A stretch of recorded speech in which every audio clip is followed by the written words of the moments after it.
Good evening and welcome to everyone to the Overview and Scrutiny Management Meeting of the 18th of Jan 2023. It's the first time I've got that year right. So good evening and a belated Happy New Year to everyone. I wanted to start off tonight with a quick refresher of some of our ONS aims. At our first meeting of this municipal year, we asked all committee members to tell us what they wanted from Overview and Scrutiny. On top of this, we've also had a scrutiny review from the Centre of Governance and Scrutiny, which also highlighted opportunities to improve, which we reviewed at our last meeting. We have been working to try and achieve these aims and look to implement a more structured approach to scrutiny so that we all get better opportunities for early engagement, take a more strategic approach across all of our scrutiny, to do fewer things well rather than lots of things in a rush, and try to improve our constructive critical friend relationship. Achieve these.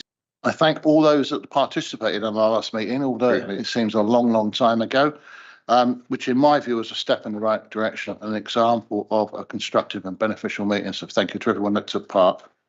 As an example of an improvement initiative, it has been recently agreed today that the trial of regular meeting between CEO, council leader and the ONSM chair and vice chair is to be adopted as business as usual, and we will be looking to schedule it for the next 12 months, which for those more astute will mean will recognise that it takes it beyond any election and makes it non-party political. Everyone gets the opportunity. We'll be looking to get us approved and embedded in the various processes, including constitution, as soon as we can. Other initiatives are being explored and will be shared as soon as we get the appropriate to provide the appropriate overview opportunity by this group. Just a reminder of some of the top aims that we wanted at the start of the year from our scrutiny as a refresher. Scrutiny that adds value to our residents, working towards a culture of greater openness, transparency and honesty, forward-looking and ambitious through early engagement, reviews of delivery, so if something has not been achieved, to understand why and to drill down into understand why, influencing strategy but not setting strategy, influencing measures and reporting, which we will see from the agenda item tonight. I think we've made some progress on, and to better understand how residents experience our services and to seeking service improvements and to ask concise, meaningful questions and engage as a team to try to add value and to try to be non-political and be a true critical friend. I think we've made some progress in the last few months on all of those items, and let's just keep that going because I think it's a worthwhile thing to do. So to the agenda, any apologies, please now? Apologies from Graham Howe, Adrian Mather and Stuart Munro, and Marag Malvern is here as a sub. I don't know if there are subs for the two Conservative members. That's it, then, Chairman. Thank you. Minutes of the previous meeting. Are there any comments on that? Andrew? Yes, thank you, Jim.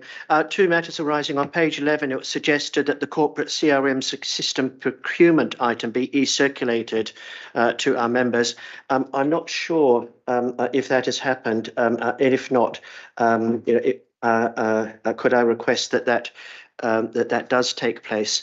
And then on page 12, it was recommended that Children's Services Overview and Scrutiny consider potential items on school capacity and SEND capacity. I can confirm that both of those are well and truly in the forward programme. Thank you. Any other comments on the minutes? Can I see a show of hands for those that agree it's an accurate record then, please? Any against? Pass, no.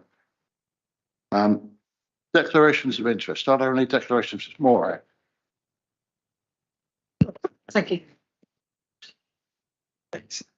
Thank you. It's just a personal one when it comes to the KPIs on adult social care, just to recognise that my younger son does receive adult social care, and there's no direct link, but in the spirit of openness that you mentioned earlier, it's as well that everybody knows about that.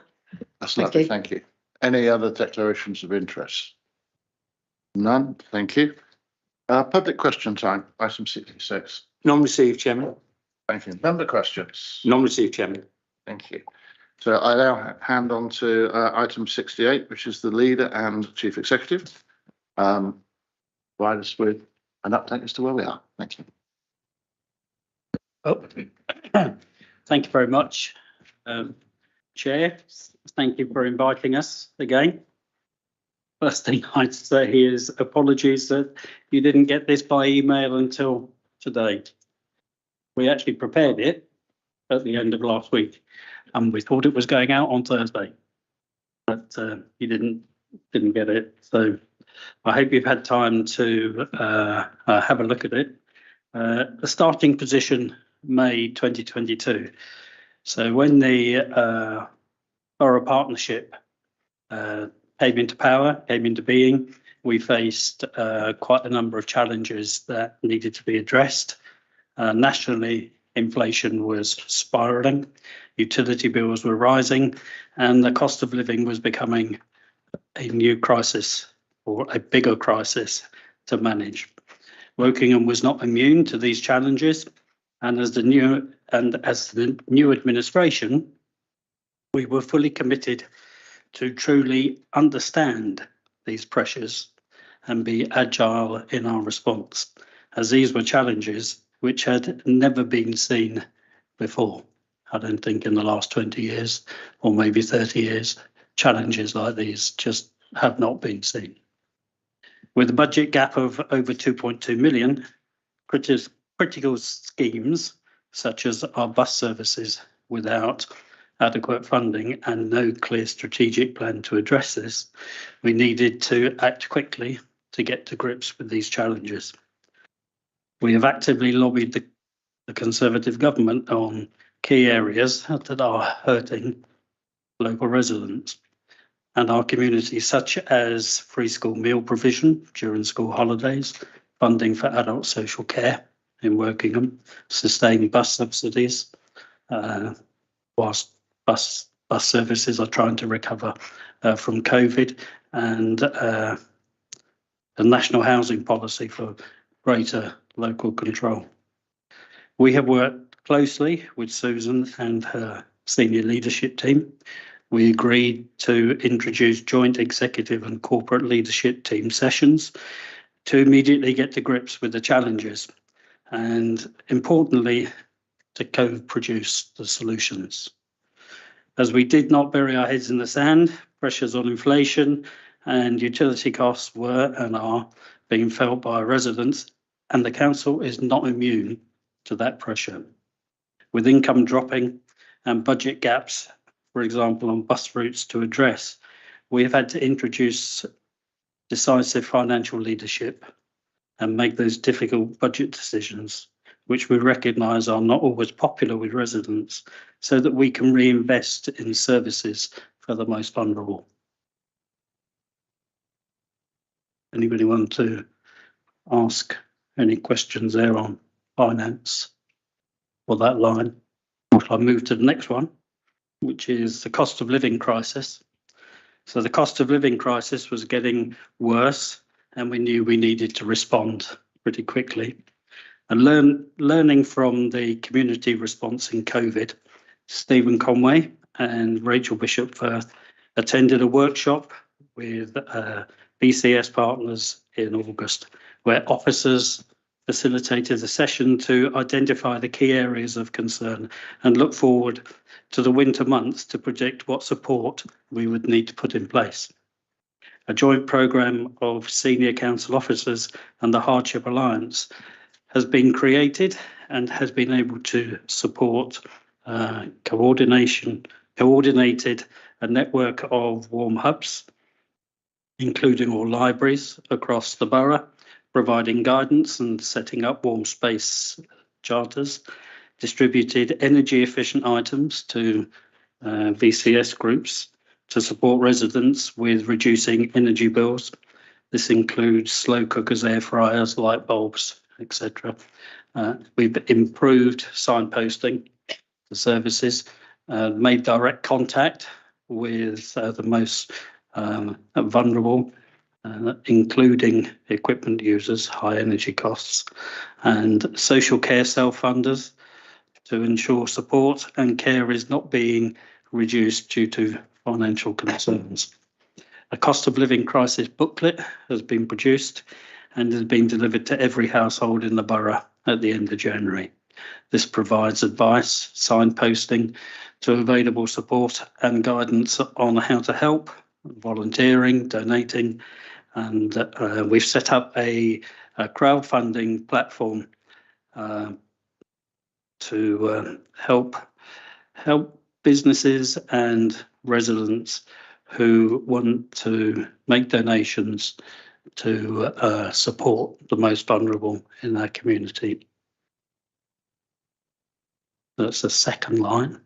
Okay, so if we move on to the third line, which is about partnerships, and this is talking about opportunities and then what's been done to improve the situation around partnerships. So improving our partnerships is a real priority, and that's something that's agreed between CLT and executive level as well, and the importance of doing so and having that shared vision. During COVID, that we really built really strong foundations with our partners, with our voluntary sector partners, for example. And what we've done since then, and knowing the vision that we've got together, is to really build on that. So, for example, we had very recently an Arts and Cultural Alliance partnership event, which I think went really well in terms of engagement around what we want in terms of arts and culture for the borough. At the same time, we're working with a company called New Local, and it's an independent think tank that advises local authorities right across the country, indeed. And they really have got real specialist knowledge about how to engage with communities. And the focus of their approach is about actually effectively giving the power away. So it's ensuring that we enable. So New Local are actually helping us come up with the ideas and about our approach to actually engaging more effectively with communities. We've also during the past months been having more engagement with, for example, town and parish councils, and we've got a community futures event which is planned for the end of January, which again is all about working with our partners to think about a vision for the future. And we're also working with the BCS and businesses as well, for example. So that's partnerships. And if I move on to governance, so in 2021 we had the peer review, as everybody knows, and that highlighted opportunities to improve our governance. And on the back of that, there was a review by the Centre for Public Scrutiny, and they also did some work as well around reviewing how scrutiny operates as well. So this focused on best practice and improvement. So we've got an action plan from that the work that the Centre for Public Scrutiny did. So that's been put in place. There's also an independent member of the audit committee that's been appointed, and I think is working really effectively on the audit committee. Seems to get some really good feedback from the audit committee on that. And at the same time, what's happened in the last months is a dedicated ONS group has been put in place to support climate emergency as well. And I'll come on to the recent revisit of the peer review team in a few slides' time. So if I now hand back to Clive. So go over to the next slide. Making difficult and sometimes very unpopular decisions is the responsibility of leadership, and it's incumbent on those in power to face tough challenges. And we could not, and we would not want to abdicate that responsibility. We've not shied away from making these difficult decisions. We've felt the weight of each and every one of them. But we have continued to face the challenges head on. An example of this would be the proposed changes to the waste strategy. We are accountable to every resident in the borough and ensuring that the most vulnerable in the borough are looked after, that their needs are understood and their voices are amplified, and that they are at the heart of our decision making.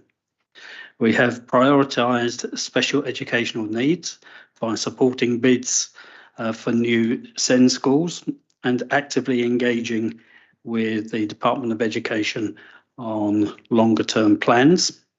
We have significantly reduced the use of temporary accommodation, which improves the lives of many of our residents. We've supported the motion to seek white ribbon accreditation to help us make a difference in our community to end violence against women. We have supported bus services. And this morning, Paul Fishwick and I were on a call with the minister. I think his name is Richard Holden, who looks after roads, and Paul looks after roads and parts of transport, buses being one of them. And Paul questioned him very, very closely on whether we were going to get much more support, because we desperately need it. We needed the COVID support that we had the last couple of years to be extended. And although the minister was probably personally supportive, he made it very clear that the Treasury were saying to him, there's not a lot of money around, mate. And that those are more or less his words. He was trying to placate quite a lot of council leaders this morning. We converted properties into specialist accommodation for local residents with additional care and support needs, supporting adults to live in their own home. And we've supported the cost of living crisis, committing to support for those on free school meals through to May half-term school holidays. And we're having further discussions to try and extend this into the next school year.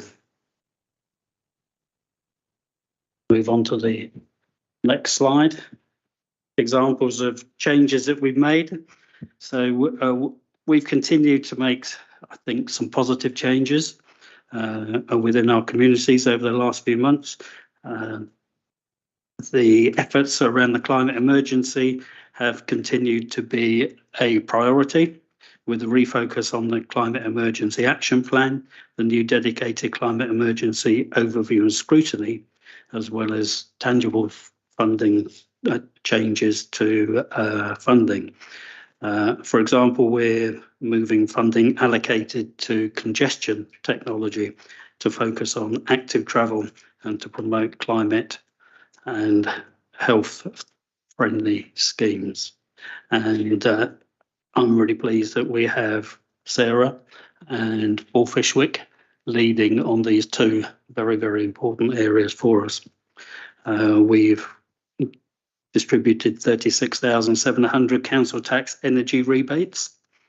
900 plus children and young people were engaged in holiday activity programs, and we have delivered on a long-standing commitment to provide new library provision in Twyford. It's taken nearly 20 years to do this. Our violence against women and girls strategy was signed off, coupled with our commitment to seek white ribbon accreditation, is proving our commitment in this very critical area. Sheltered housing provision was reviewed by an external assessor and granted sheltered housing accreditation. And I think we move on to the next slide, which was a peer review. That's right. So the next slide talks about the feedback from the peer review team. They came back to see us in October, November time, and the report that they've produced has been published today. So what these slides do is give you an indication of what the peer review team have said in terms of the fact that there's been a real sort of positive change at Wokingham in terms of tone, style and purpose, which is what why we have a peer reviews to start with, which is we had a peer review in 2021, and it's all about making improvement to the council. So it's really good that the peer review team have come back to say that there has been significant improvement, and they've said that there's been a real impetus for change. And at the same time, there's been an open and transparent culture, so that you can see that report. And on the second page, if we move on to the second page, these are sort of direct quotes from the actual report itself. So it talked about officer and member relationships were in a good place with mutual respect on both sides, which has a positive impact on the way the council is run, and talked about us actually investing in that organisational stability, capability, and capacity, and the team could see that the progress had been made there, and also that the council had become more externally focused. So it was really heartening to see that feedback from an external team. So if we move on to the next slide.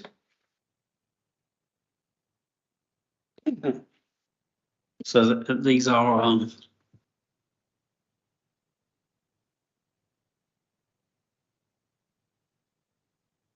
fine now. Yeah. I was interested in the peer review report. I obviously haven't managed to read it yet because it's only just been put on the website. How many members of the opposition did they speak to when they did the review? So the review. So when they came back, so it's very much a focus. So they have a particular way of actually carrying out a review, which they adopt every time they do a review. So they come back and talk to the CLT and the executive. So that's who they spoke to. So and I noticed also that the team had changed. It was different people, or at least there was at least one different person. Wow. Yeah. So for the record, no members of the opposition were talked to, and there was a change in the team. Thank you. And when the original visit was in November of last year, that was with a leader of a Conservative council, Essex Council, and the only person from the opposition that was interviewed for less than half an hour was me. Yeah, I think the point's been made, so that's fine. I didn't get involved either, so I think the point's been made. Thank you. So the last few slides have demonstrated some of the key activity over the last few months and outlined our commitment to continue to support the needs of the borough and those who are the most vulnerable. We're ensuring we have a safe budget for the council. That will be at the forefront of our thinking. The importance of continuing to have a strong financial grip is not to be underestimated, and it will be threaded through everything that we do. Our commitment to developing stronger partnership working and making real our aspirations for a shared borough vision will be a priority, with the first Community Futures event happening later this month to support this agenda. Supporting of all of our residents, our borough and our community, and those that we serve have always been and will remain our priority.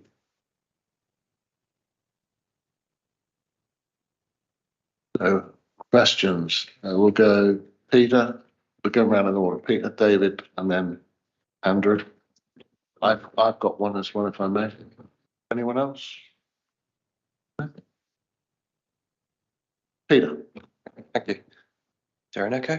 Feels like there is. Yeah. With respect to some of the data on the slides, you mentioned the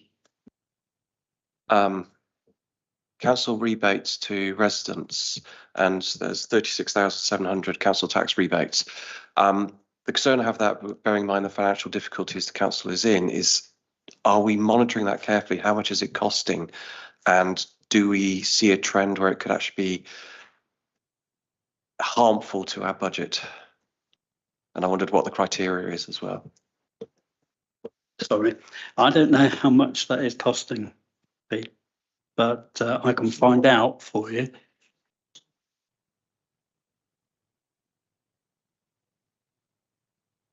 All right. I think Graham is on the call. He might be able to. Graham, are you on Teams? Can you answer that? Yes, I am, Chairman. The questions around rebates, which will be multiple in terms of. So I suppose it's first understanding the scope of the question. We can, I can look at council tax, NNDR, but also there's properties, there's a housing revenue account. So it's not something. Well, I don't have it to hand in either of those contexts, but I suppose it's to be. Can I be clear of the scope of the question, please, Chairman? Yeah. It's just really exploring how these rebates impact the council's budget and the vulnerability, how much vulnerability or exposure to vulnerability we have. Okay. So in terms of the broader question around rebates, which are, as I say, provided across all those activities, and I'm sure more, the impact of those are reflected in the revenue monitoring reports, and there's no notable impact across the tranche of activities in the revenue monitoring. The biggest impact around the cost of living crisis probably isn't so much in rebates, it's in inability to achieve income targets. Most notably, leisure services is a really good example, or where people are struggling and making choices not to come back to use leisure in the way they used to, and that's a good example. Also in property services, you'll see in the revenue monitoring there's a cost there, or a revenue budget monitoring overspend there around occupation. Again, that's the cost of living crisis having an impact there. In terms of the collection fund, you'll see in the next item, the performance report, the actual achievement on council tax collection and business rates is holding up very strongly, which indicates the rebates, write-offs, all of those, or indeed rearranging payment plans. It indicates actually that that's holding up surprisingly well, given the challenge across the community. So I would say it's a mixed bag, and it's substantially reflected through our revenue monitoring reports that we report to executive. Okay, Peter. Yeah, thank you. David. Thank you, Chair. I'm interested by the last point on that slide about the long-term visions, 2030 or 2050 or both.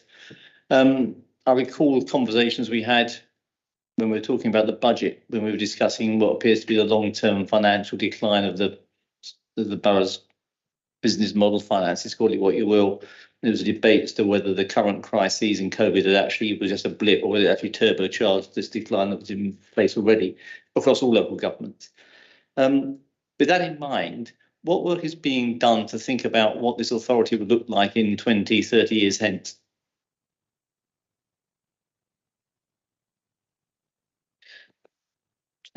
Okay, so in terms of some of the work that we're doing, we do scenario planning, for example. That's a piece of work that we've been doing jointly, because I think it's really important to think about different financial scenarios, and that's something that the peer review actually recommended to us when they came the first time around. So we really took that on board. At the same time, when I talked about a community event that we're holding at the end of January, and part of that is really thinking into the future. And as we work through our sort of strategies as an organisation, what I would suggest as Scrutiny, that's something that you can think about as well as part of as you scrutinise and think about what you're actually looking at in terms of how we're sort of like thinking and scrutinise and challenge the thinking about the long term. So I think that might be something to think about. Andrew? Yes, thank you, Jim. I'd like to firstly thank you for your excellent written and oral presentations, but I'd like to focus on priorities, because it seems that there are some new items within some of these priorities. You alluded orally, for example, to trying to strengthen the partnership with town and parish councils. You talked about the activities of, I think it was New Local as consultants. So my question is really, are there new items within some of the within these priorities, or others that might need to be given more attention going forward, attention in terms of overview and scrutiny? And of course, my reason for this, is to alert all of the overview and scrutiny committees when preparing their forward programmes.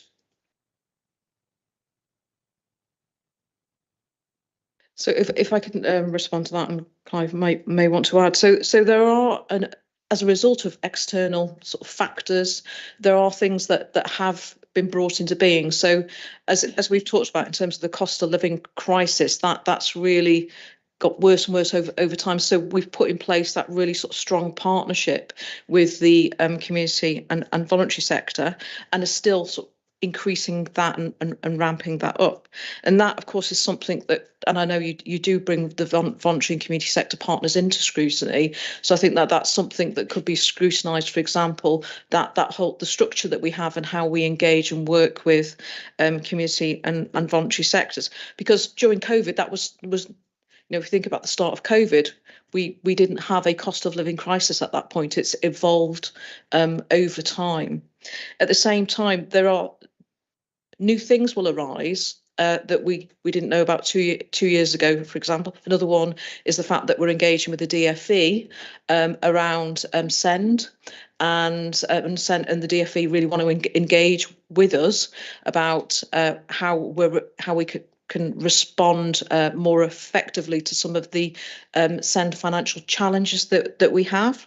So if we get to a point where we agree a programme of work with the DfE, then that's something that can come to scrutiny, I would suggest, as well.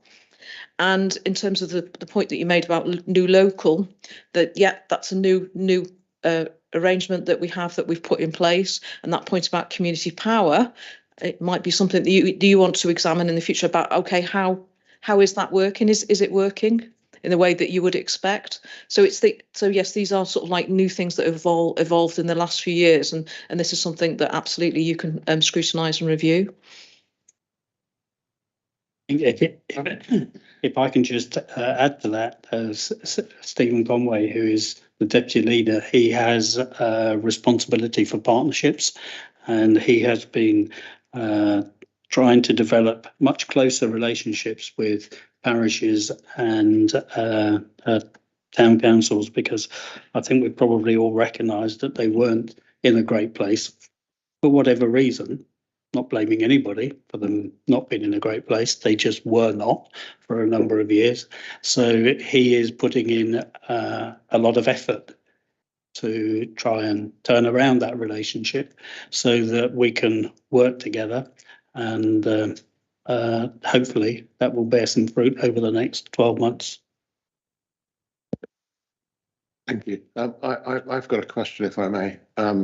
So building on what you've just said there, all members have a relationship with their town and parish councils. So what plans have you got to share some of the things that are going on there with all members, not just overview and scrutiny, because it's key that that relationship is maintained through the members? Yeah, I think that is something that we need to work on, so that there is a closer relationship between Stephen, the borough, and some of the officers with individual town councils and town councillors, parish councillors, so that there are more meetings, more conversations, more how can we help you, how can you help us. So I think there's a wider point there as well about how do we keep all members informed. I think that's perhaps a little gap in some of our communications, because it's not just about overview and scrutiny, it's about how we keep all members, because the members are the conduit and the voice of the residents. So We look at that. Andrew, yeah. Thank you. On the second slide, you referred to governance scrutiny and review. I believe that there have been many areas of progress in the operation of overview and scrutiny in recent times. And thank everybody involved in that, including, of course, the officers. Also, some of our external stakeholders have been involved, as well as members of the committees and other members. But I'd be really grateful for each of you, for your thoughts as to any areas that you think we should continue to prioritise in building on the progress that has been made so far, and areas where you feel progress could have been made, but we've not done so thus far. Even just one or two examples, I think would be really helpful.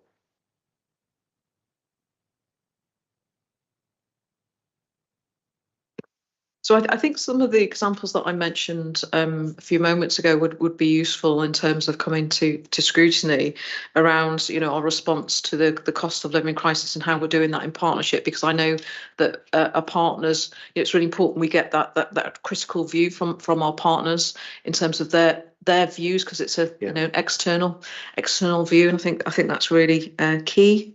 I think that ultimately, if we do get an agreement with the DfE, that is absolutely something that we should focus on as well.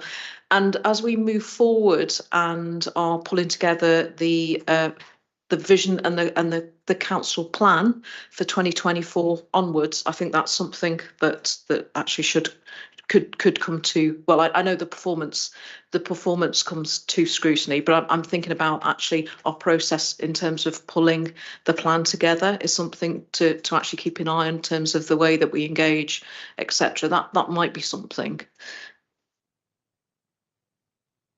And the other thing is around waste strategy. I mean, obviously we're consulting on that anyway, but the more sort of engagement we do in that arena, the better. Yeah, I think what I was going to mention, Andrew, was the waste strategy that is going to be discussed by overview and scrutiny. And I think the more that we can try as an administration to look forward and think this is going to be an issue in 6 months' time, 9 months' time, instead of trying to address it internally, we try to bring it to overview and scrutiny management first, perhaps, and then the other different overview and scrutiny management committees, so that the overview part of overview and scrutiny is taken much more seriously than it has been in the past. And I know that we're discussing various things about how to get that overview to all members as well. So hopefully that'll work. Neil. But that's a change of culture for everybody, not just the council administration, the political leaderships, but also for officers, everyone, to be trying to think a little bit more forward, and then getting everybody's views, everybody's thoughts about how we can tackle those problems and issues. So just to confirm, we've got an item later on the agenda about how we develop the work programmes for next year, and that will include the sort of things that Clive and Suze have been talking about, much closer conversations, I think, this year with members, with partners, with the executive and with CLT about actually getting some really strong work programmes, which will then drive this process forwards over the next year. Pauline, sorry. Thank you, Chairman. I don't normally go to HOSC, but I had the pleasure of HOSC yesterday when there was a conversation with the NHS about dental services. And I've had a conversation with Matt since earlier this evening. I wonder if it would be helpful to have some sort of scrutiny involvement in what's going on at the moment, which is the design of the relationship between the various bits of the NHS and the various bits of the council, to make clear that there are clear points of responsibility. Because what that meeting felt to me yesterday was there was a lot of fuzzy edges, and there was not clear responsibility for a lot of things. And I'm wondering if a few extra brains from scrutiny might help Matt solve some of those problems, or at least highlight some of them more publicly, rather than him having to sort the problem out himself. I would, given personal experience, I would absolutely support that. Alison. I just wanted to ask Susan, now that we're back to all councillors being expected to attend all scrutiny meetings in person, and thank you very much for coming tonight, but why is it that, officers are not expected to be here, having an open, transparent, full discussion? Because it is a much better discussion when we're face to face than when somebody's on Teams. Is that a decision of yours, or do you know what's the protocol?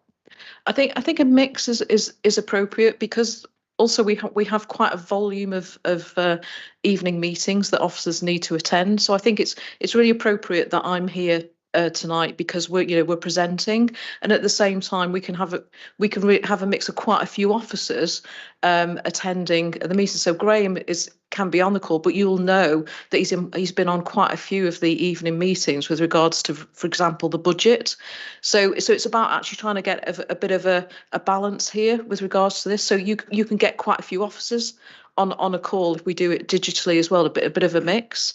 So I think that's for me how it can actually work, as long as we've got that present, being present with key items. I think that should work. It is very rare that we have any officers at a scrutiny meeting.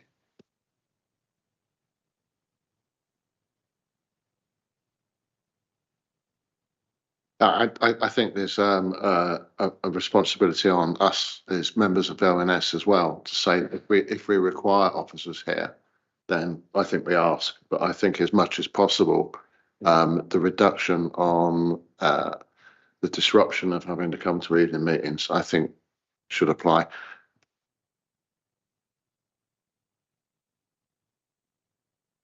Wait, Alison, do you have a second question? Andy, sorry. Thank you. And thank you for coming in person. Appreciate it. I want to sort of ask about partnership working. Partnership working sounds very good, doesn't it? But certainly my experience when I talk to residents is mostly they want our existing officers and services to be done really, really, really well. And my fear is that partnership working is a great way of actually deflecting away from us doing our core tasks. And I've just got this nightmare scenario of, for example, borough council talking to parish council officers, and it's all we've got a partnership. But it seems to me often a lot of what gets things done is somebody turning up with a shovel or a high-vis jacket or a lorry, or it's about resources. It's about cash or cash substitutes like food and furniture. And I can see some areas where partnership working might increase the supply of that stuff, but I also just see a lot of meetings, and I've just been sort of messaging a friend, and that friend's view is that there are too many meetings, and this friend is involved in the voluntary sector. She sees the benefits of the partnership, but there is also a tendency to have too many meetings, too much discussion, when actually people's time is much better getting on with doing what they're supposed to be doing much better. So if I can just quickly come back on that, I think it's absolutely right that your point about core tasks and doing core tasks really well. I think that is important, and that visibility, as you say. I think that where, in terms of, for example, the meetings that you've talked about with the voluntary sector, we have to get as a council more effective in terms of how we engage with the voluntary and community sector to ensure that we're not that different departments are asking the same organisations to come to different meetings. So I think we've got to get much more effective about in the way that we engage as a starter. So and I think that when we're sort of like driving things forward, sometimes there is a lot of activity meetings, as you say, but I think you can move through partnership and through trust, move to more effective working.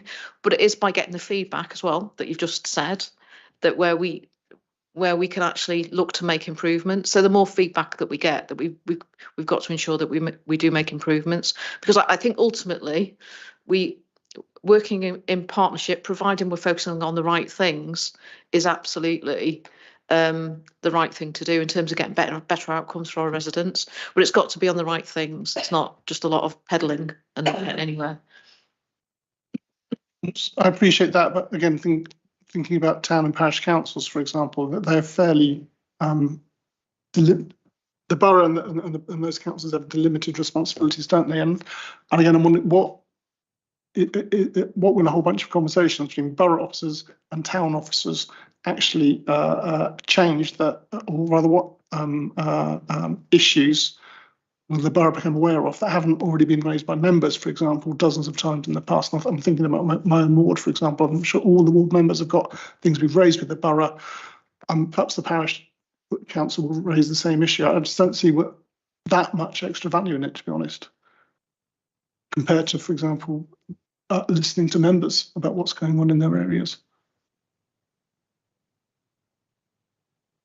I think really that you've got to give it some time and see how we get on with building the relationships and trying to improve the way that we're working. And you're saying that as a borough councillor, maybe you're raising an issue, it's not getting looked at properly, or it's not being discussed between the borough and the town. Woodley Town, I guess, and maybe early in the case of your ward. And I think we've got to give ourselves time to try and improve those relationships, get things working much better than they have been. But I think you make a fairly good point. I appreciate this isn't my report or anything, but I mean, obviously I've got a couple of parts of my portfolio that partnership working is going to be crucial to delivering on aspirations. So take arts and culture, for example. It's not something that we can achieve the aspirations, putting Wokingham as a borough on the map. In that sense, without working together, and this is why we're doing this work. It's really important that we build up trust. We've got businesses that want to do this. We've got arts and cultural organisations, and this isn't just about town and parish councils in the voluntary sector. The partnerships can cover all manner of things. If we're in a stage where we actually have a shared vision and a shared approach, which is what we're working with in a partnership of equals, and we're using our powers to enable and bring people together, it opens up opportunities, sharing of resource. It opens up opportunities to fill gaps. So one of the things we're doing is setting a cultural educational partnership to ensure that every child has the opportunity to engage. And we're looking at the gaps at the moment and working with partners to see how we can address those gaps. It also opens up opportunities to funding. So take Arts Council England, for example. They don't invest in small little projects here and there. They look at whole communities and whole areas, and when people are working together, it opens up those opportunities. And we are working with town and parish councils in that way. I mean, that's just one of the areas, but I just wanted to use that as an example of how we're looking at that, and it is about trust. But I appreciate your point. It's not easy, and there are a lot of pitfalls. I think also, if I may, the second part of what Andy said was the responsibility line. So in the discussions with the partners, make sure that the lines of responsibility for delivering are clear. As a member, it took me 6 months to get a light bulb changed because the responsibility for that particular street light was confused between developer, parish, town and borough. That shouldn't happen. So as we have those conversations, can I just ask that we make sure we include clear lines of responsibility for action? David. Yeah, I'm just building on that point and the points that Andy was making, that I think there's a great aspiration here. Sarah just articulated it very well, and they articulated some of the problems involved. But I think what we're saying is that this is about change. And if we don't have some kind of dynamic or catalyst to bring about change, then actually what you end up doing is talking pleasantly as loudly about doing the same old things. I've seen some of that just emerging within sort of a dialogue between Finch Parish Council and some of the officers about some training, and you could subtitle the training "Be Reasonable and Do It Our Way."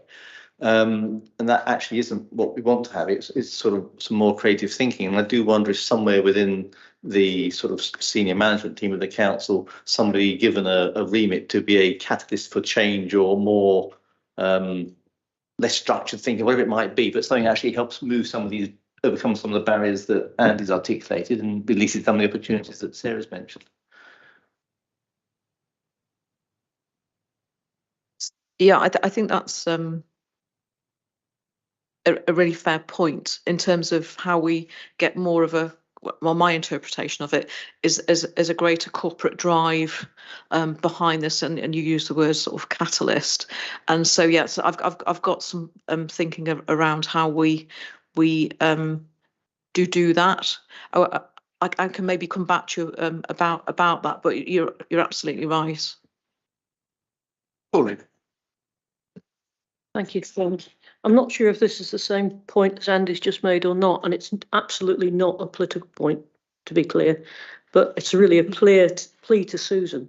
If you're going to involve voluntary groups, that's great, but please make sure the local members are also involved. I've several times found that you've got some very small voluntary group that has self-selected itself and gone up on a mission to do something that may not be the thing that the rest of the residents want. But if you don't actually talk to the elected representatives at the same time as talking to 3 people who want whatever it is that happens to be wanted, you can end up causing all sorts of damage. And I've a couple of times found things that have got a long way through the process before you actually find out what's going on. So it's a plea, really, not a political point. It's a general point.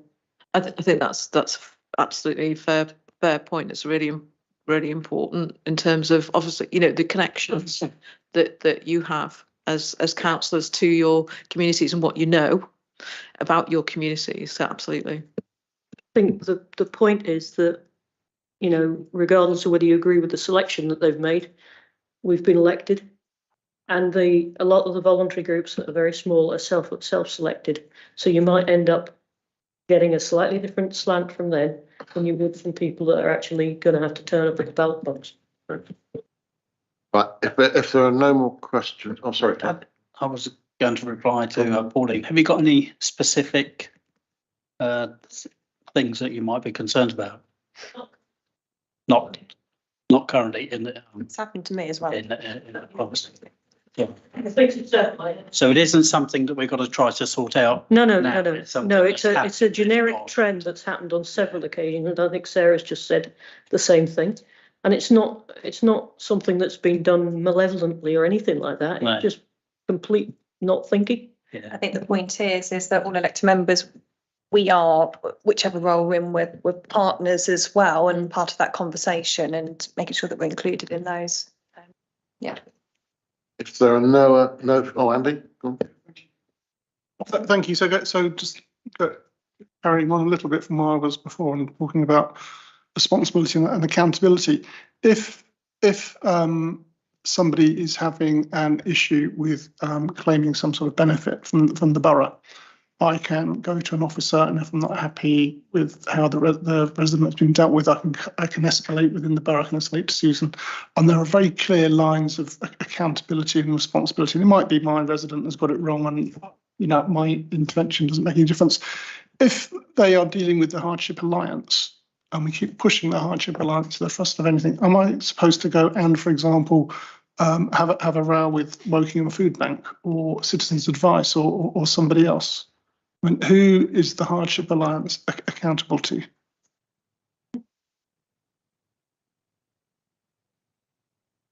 I think that actually setting that out, I think, is absolutely the right thing to do, because as we build on our partnerships, and as I say, providing in our partnerships we focus on what we need to focus on, the right things.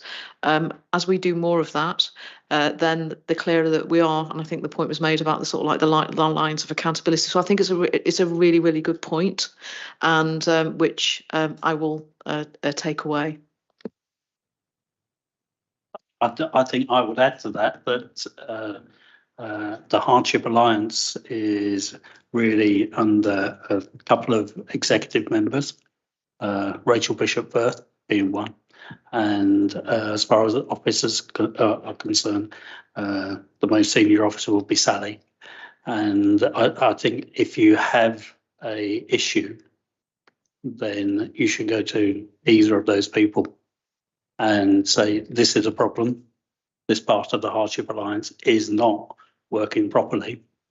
Can we have a look at it? It was very much a hypothetical question. I think it's a very important question in politics. If you're not doing your job, how do we get rid of you? How do we replace you with somebody else?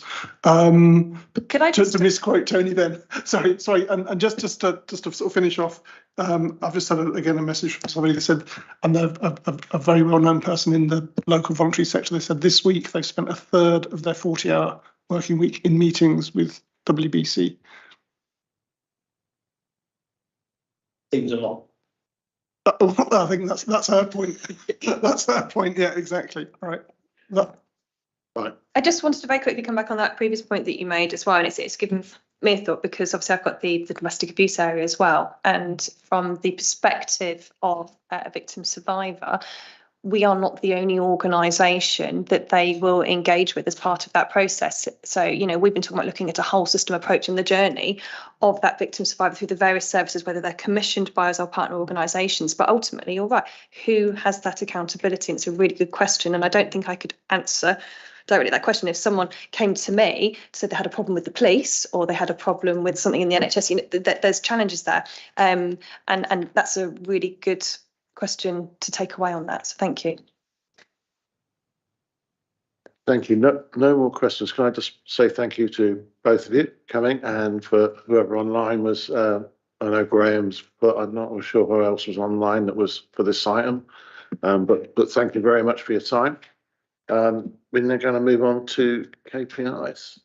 You're staying for this, yeah? Yeah. Just checking.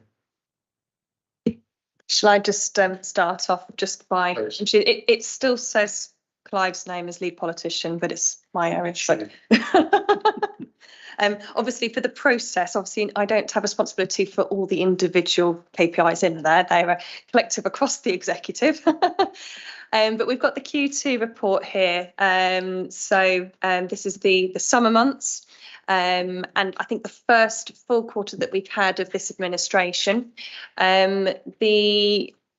are obviously some KPIs in there that we don't have a RAG rating for yet, because we are setting a base level to understand how we actually measure in the future. That's explained there. Just a couple of points. Some of the top opportunities, bearing in mind that this is Q2, so some of those top opportunities actually have already come to fruition in Q3. So, for example, which one was it? I'm trying to find it now. I think it's under Place and Growth. There's an opportunity there about the council will be bidding for money from the UK Shared Prosperity Fund following this announcement by central government. We're now in a position to say that we actually were awarded that, which is absolutely fantastic work on behalf of the officers. So some of those opportunities have happened. So this is an opportunity to sort of look overall at the health of the organisation through these KPIs. Obviously, we have performance indicators lower down in the services as well that give us that sort of narrative that sits behind them. This isn't really the time to sort of go into in-depth rabbit hole questioning, but an opportunity to get a flavour of what's going on and see if there's any items that you do want to explore further, either in this committee or other committees, and some sort of more sort of high-level strategic questions. But we've got a plethora of officers online, and I'm happy to answer any questions that we can.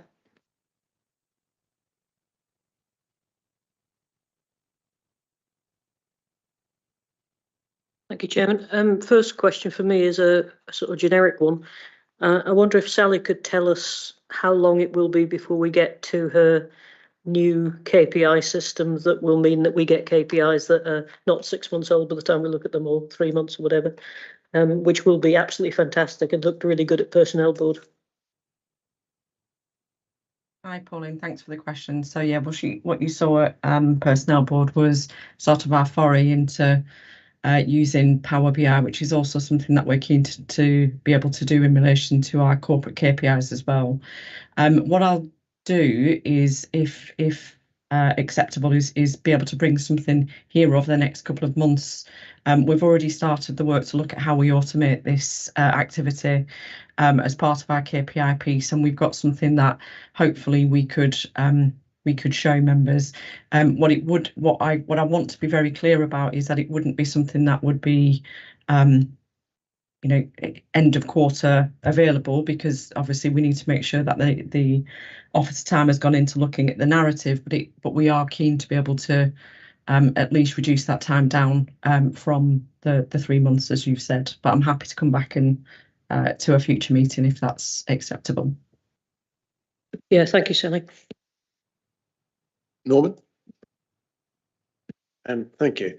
The first one, I was thinking about,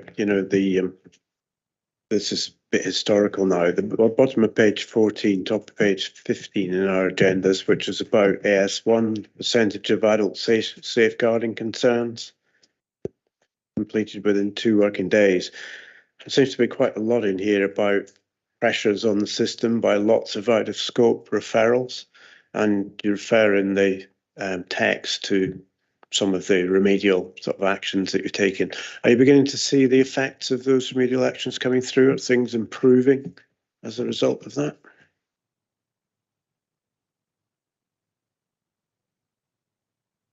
I don't know, Sally, can you come back on that one? And if not, then we can take it, because it might be that HOSC in particular, going back to actually where the efforts are particularly focused, is the board for that, to really understand whether those actions have had an impact. You're absolutely right, Susan. So these KPIs from an adult social care point of view will go to HOSC next week for the scrutiny. They're included because they're part of the corporate pack, but like I said, the scrutiny aspect of those KPIs happens through HOSC rather than through ONS Management Committee.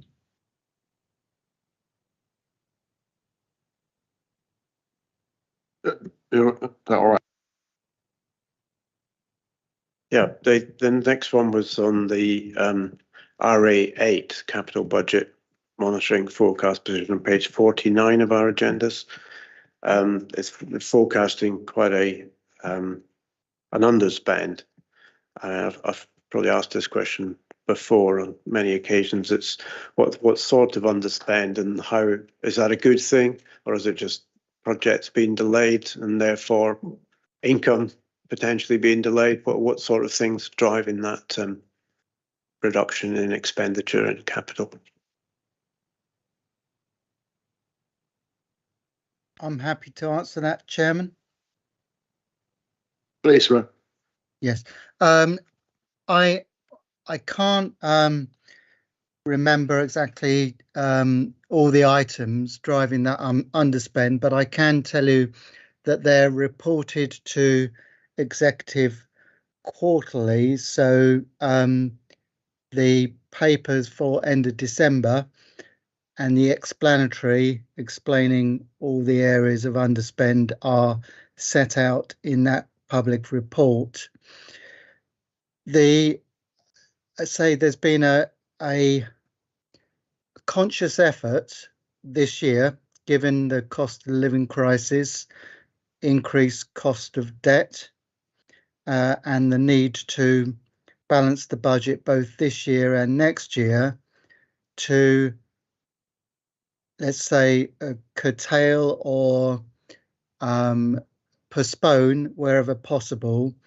And a lot of these postponements have, like I say, been reported in that executive report. So passport into next year where we can, and indeed it's incorporated budget reviews.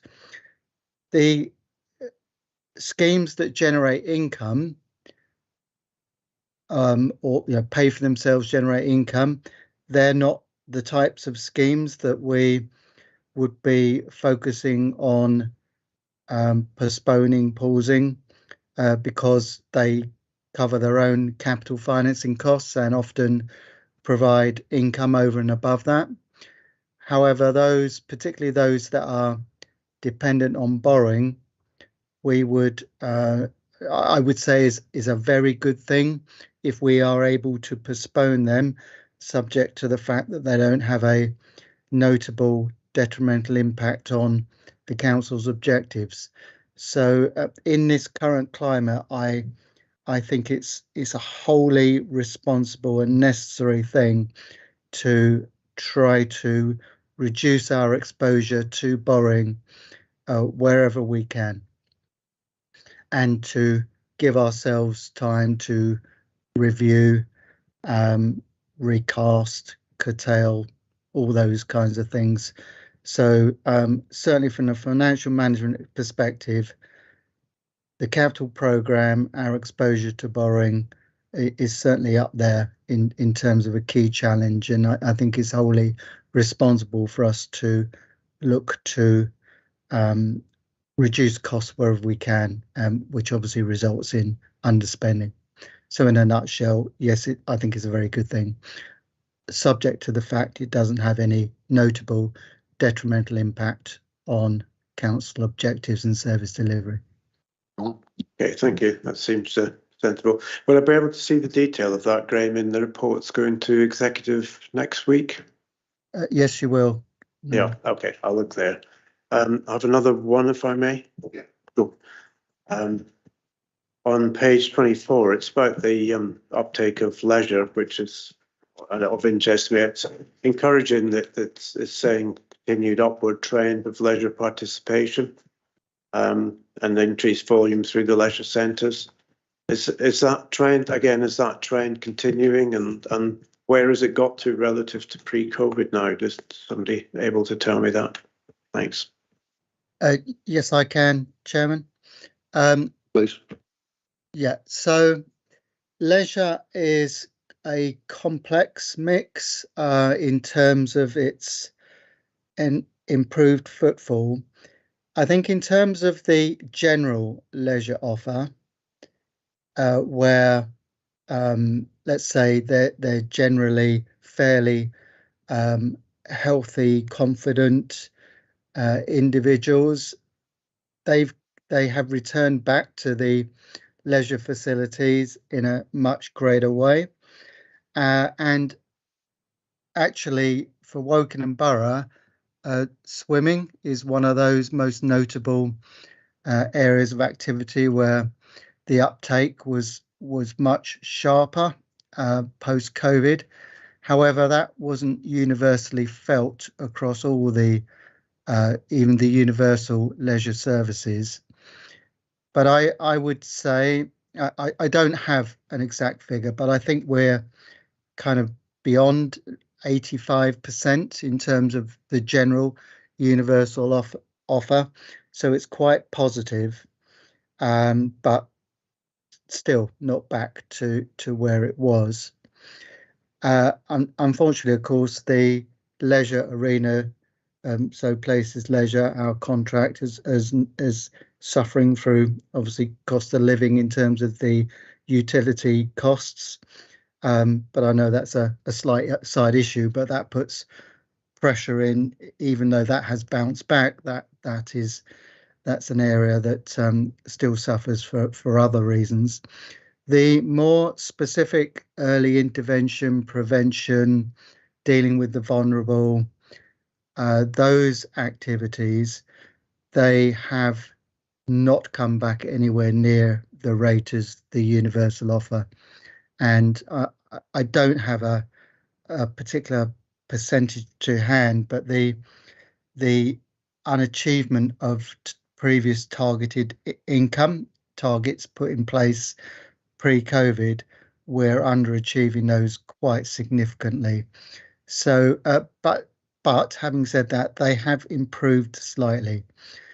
So that there is a general upward trend. It's just been much slower and shallow in terms of that trajectory in the more direct offerings from the council, which tend to be in those early intervention, prevention, inclusion activities, for example, the youth as well, and a better, stronger return in the more traditional commercial offerings. Thank you, Graham. Thanks very much. Andrew. Yes, thanks, Jim. I'd like first to have it noted that the format of the report continues to be refined in a very positive way, and I see many of these changes directly responding to suggestions, concerns, that the overview and scrutiny committees have raised, and I'm really pleased, that that these have been listened to, and been responded to, in this way. So I'd like, to express thanks to everybody who's been involved in that.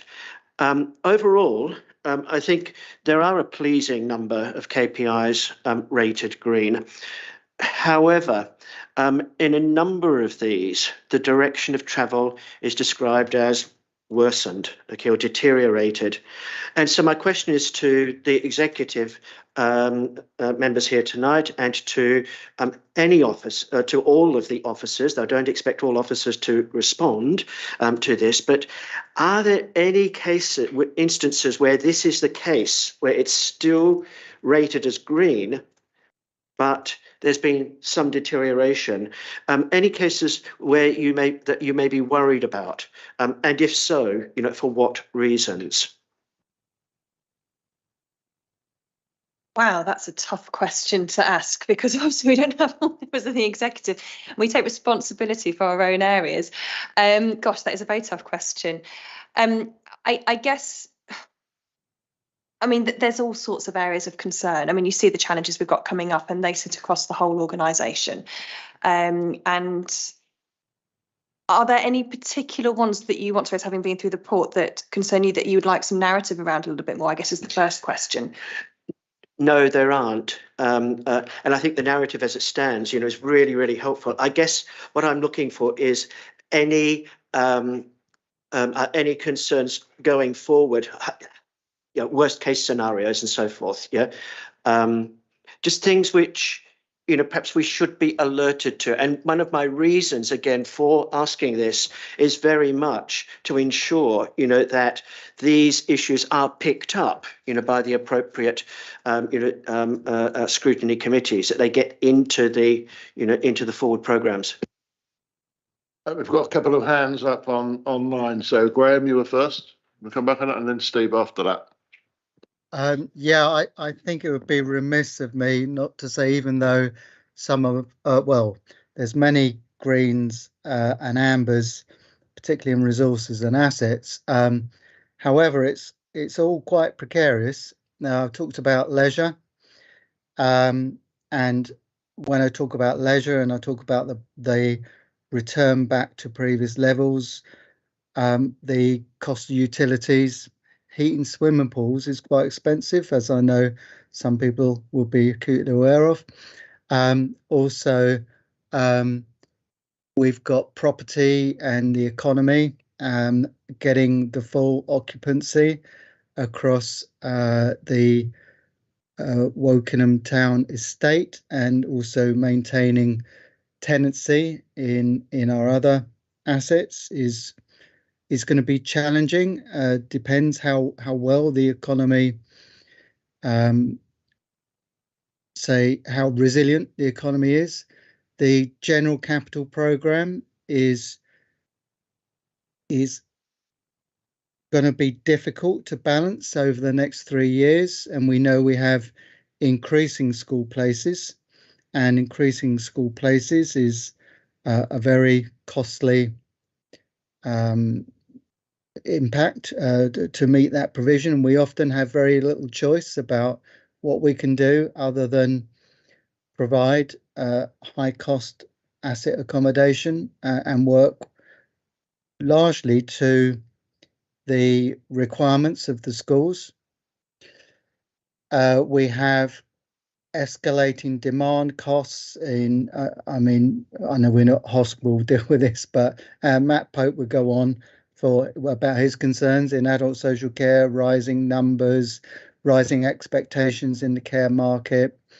We've got similar homeschool transport. We've got inward migration. So we've got the obviously Ukrainian, we've got refugees. Hong Kong, we're very attractive borough for a massive inward migration there.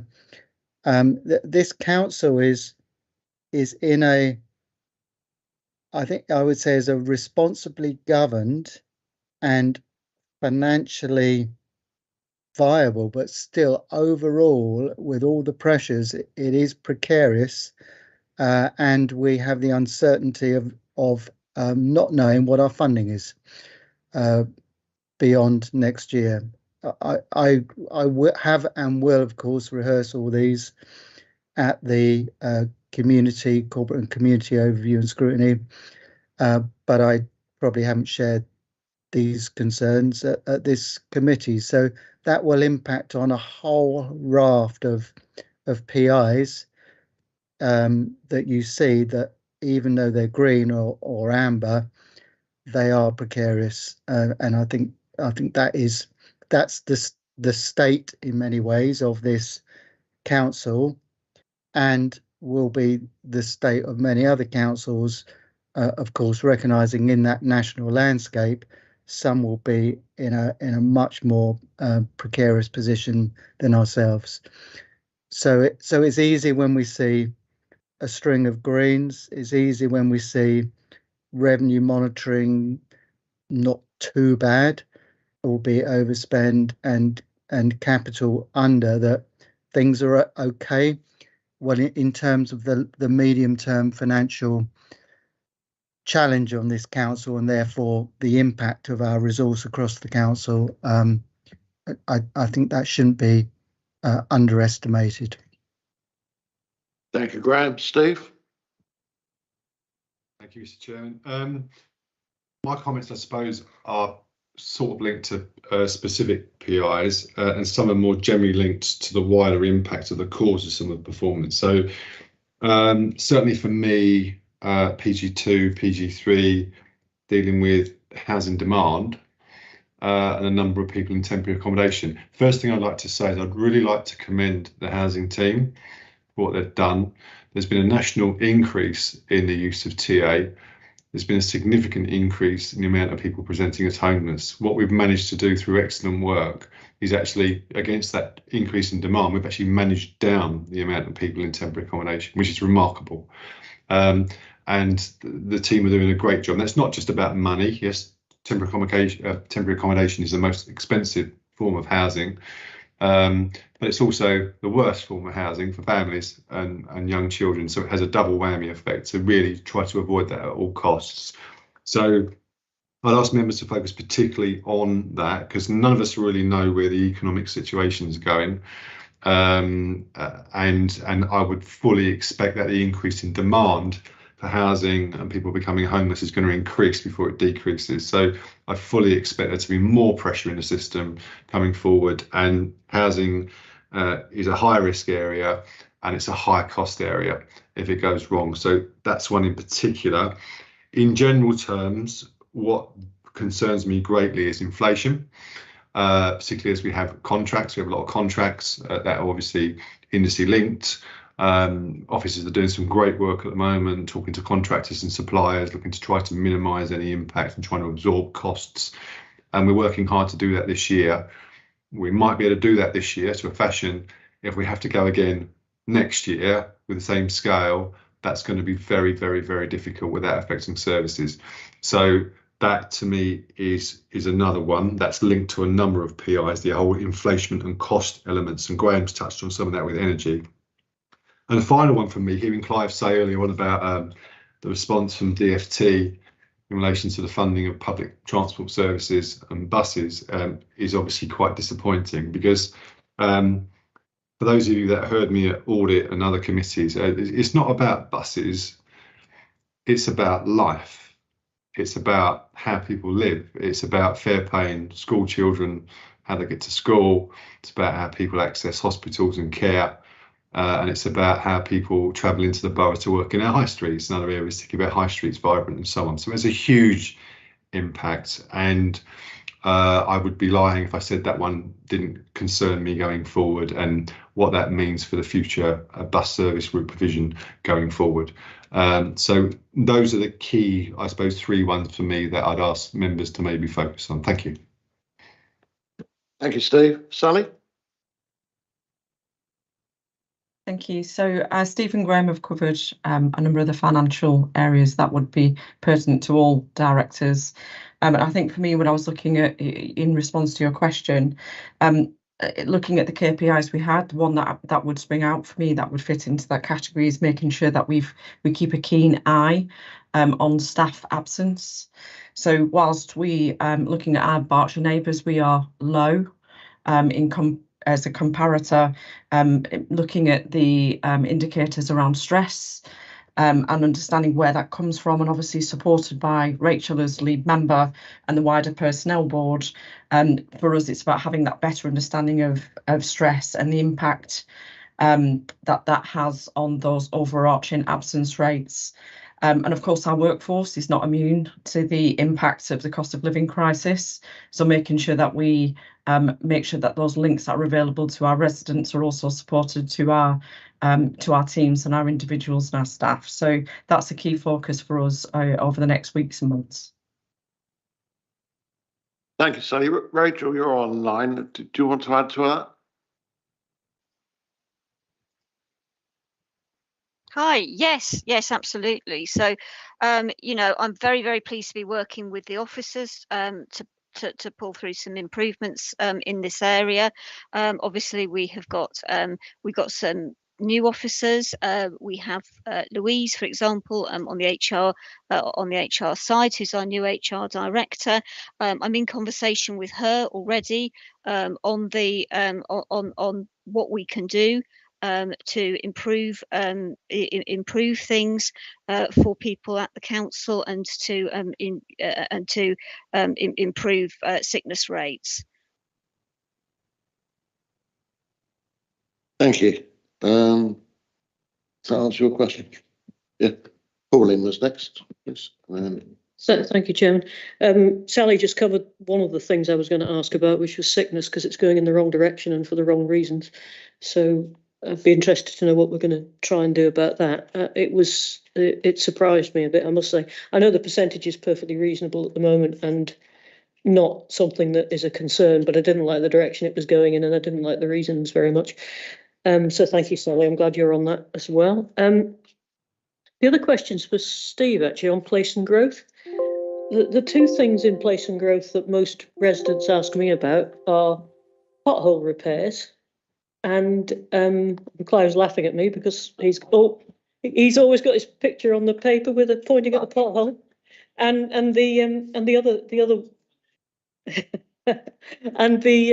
other one is planning appeals and planning appeals being lost, and neither of those, as far as I can see, feature in the KPIs.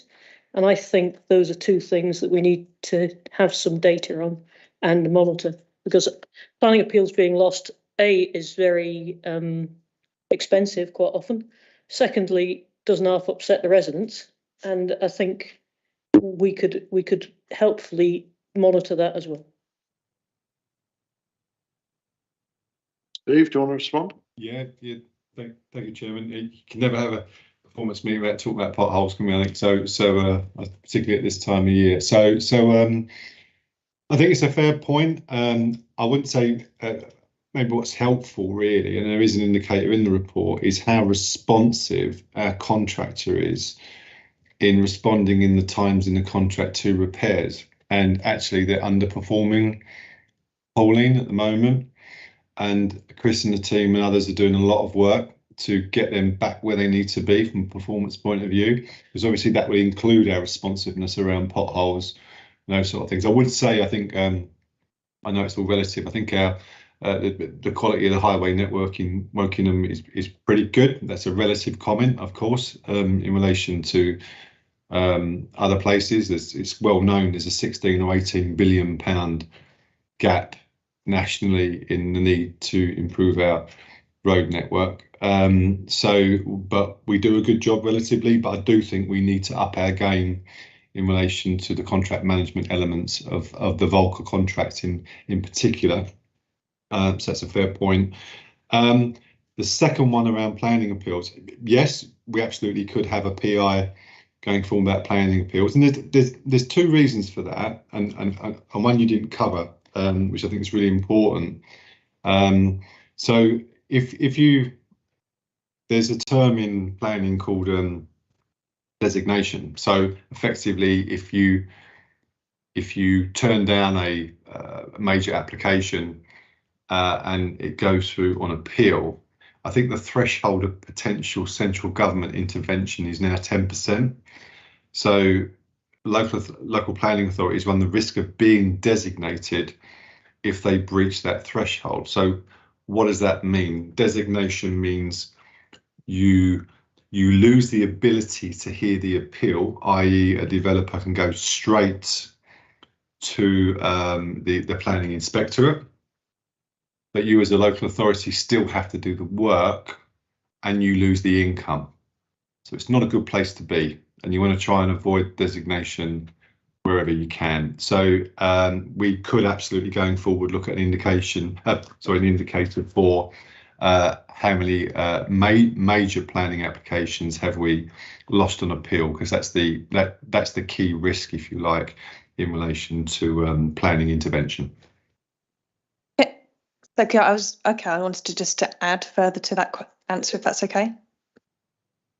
Sorry, Steve, just to get a bit of clarity, is that category 2 task orders KPI then highways? Because I didn't know whether it's highways or housing.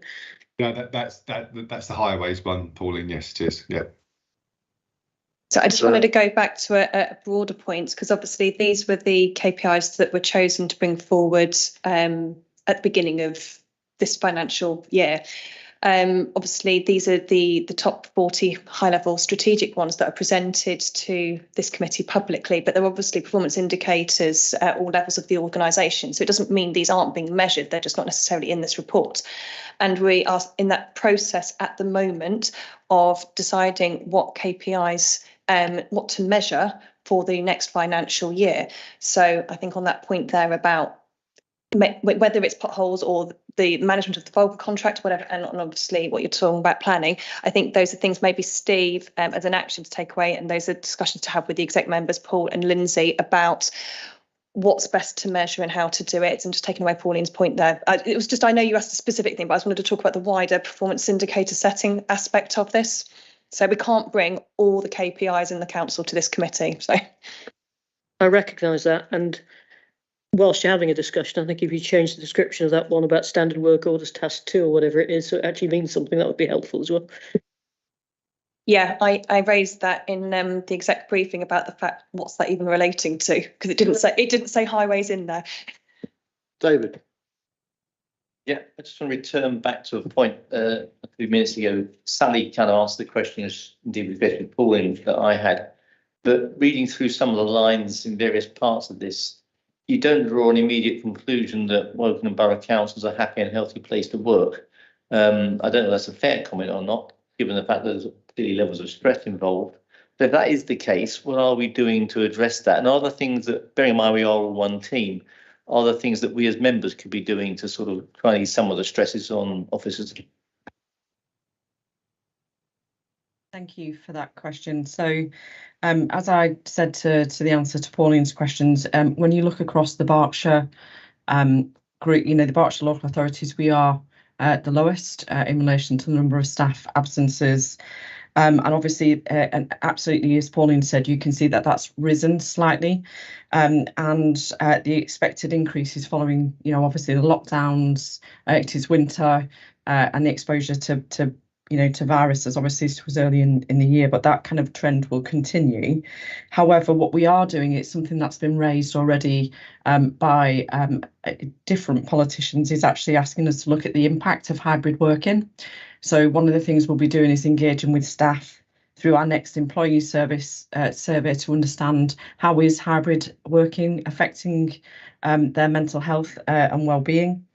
We're also developing more training for our managers, so we're developing a dedicated managers training programme, and part of that will be supporting staff with well-being.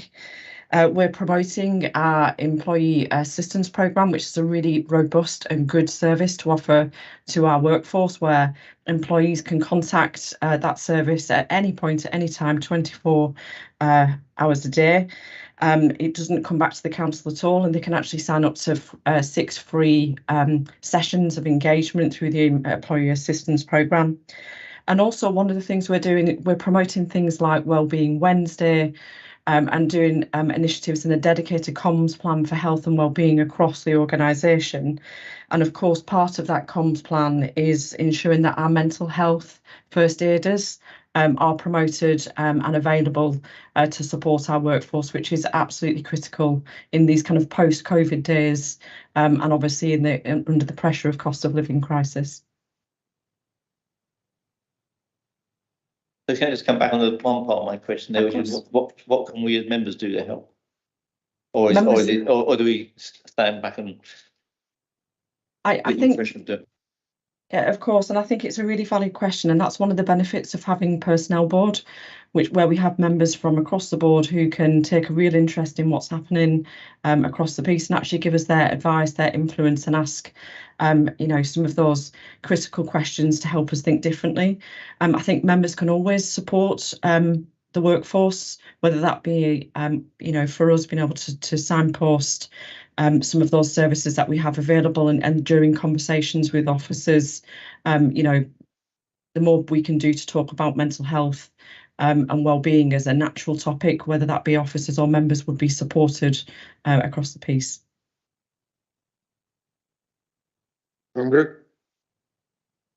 Thank you. In the adult social care section, but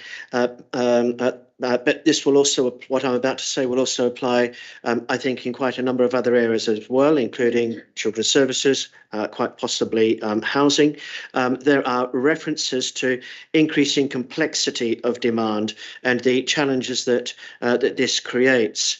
And this theme has appeared consistently in a lot of reports in recent times. So my question to officers, is, do you, without going into sort of specific details, but do you feel, that we're on top of it in terms of sort of tactics and strategies to try to address this challenge, and whether or not it would be productive, perhaps for one of the overview and scrutiny committees to perhaps take a sort of a deep dive into one specific area, where this is happening, in order to perhaps understand better the nature of the problems, how this is, and to share thoughts, ideas, and so forth about how these could be addressed in other areas where the problem is rising. And I think a related issue here is that it's noted in the report that the increasing complexity is often demanding an even greater multi-agency challenge. And I think that this too could be an area that could be very worthwhile overview and scrutiny committees exploring the whole sort of issue, of ensuring we've got a really coordinated, effective multi-agency sort of approach. Steve, I believe your hand was up first. Sorry if I've got that in the wrong order. Thanks, Mr. Chairman, and thanks, Graham, for letting me jump in. So I don't have an answer, and Graham might have in relation to the drivers behind more complex cases coming forward. And I think Matt and Helen will be more informed on that and the knowledge that they have in relation to the partners they work with and so on and so on. What I'd say is you've mentioned earlier on about horizon scanning, which I agree with, and really looking forward and trying to predict as much as we can. about where we think demands are going to go going forward and what the primary causes are behind those increased demands. And I think the one thing we've gone through probably in the last 3 years leaves us very much in quite an uncertain position and probably a lack of intelligence nationally about where things are going to land. So whether it's the cost of living crisis and the drivers behind that, whether it's where's homelessness presentation going to end up? You know, you're supposed to talk about staff absences, and nationally the number one cause for absence now is now stress. It's overtaken musculoskeletal absence, and that's not a Wokingham issue, that's a national issue, and the key drivers behind that. And it is quite depressing when you look at that, and I think the uncertainty makes it really difficult to try to predict where it ends, if you like. And I think it's also important to understand what we can control and what our level of influence is in relation to things that are out of our control. And a good example of that is probably the asylum seeker hotels at the moment, which we have not commissioned. That's a Home Office commission. They've commissioned their own contractors and suppliers to do that. So we have a number of asylum seekers located within the borough, as you know, as many boroughs do. And it's a difficult situation, isn't it? Is there a move on plan? Is there not a move on plan?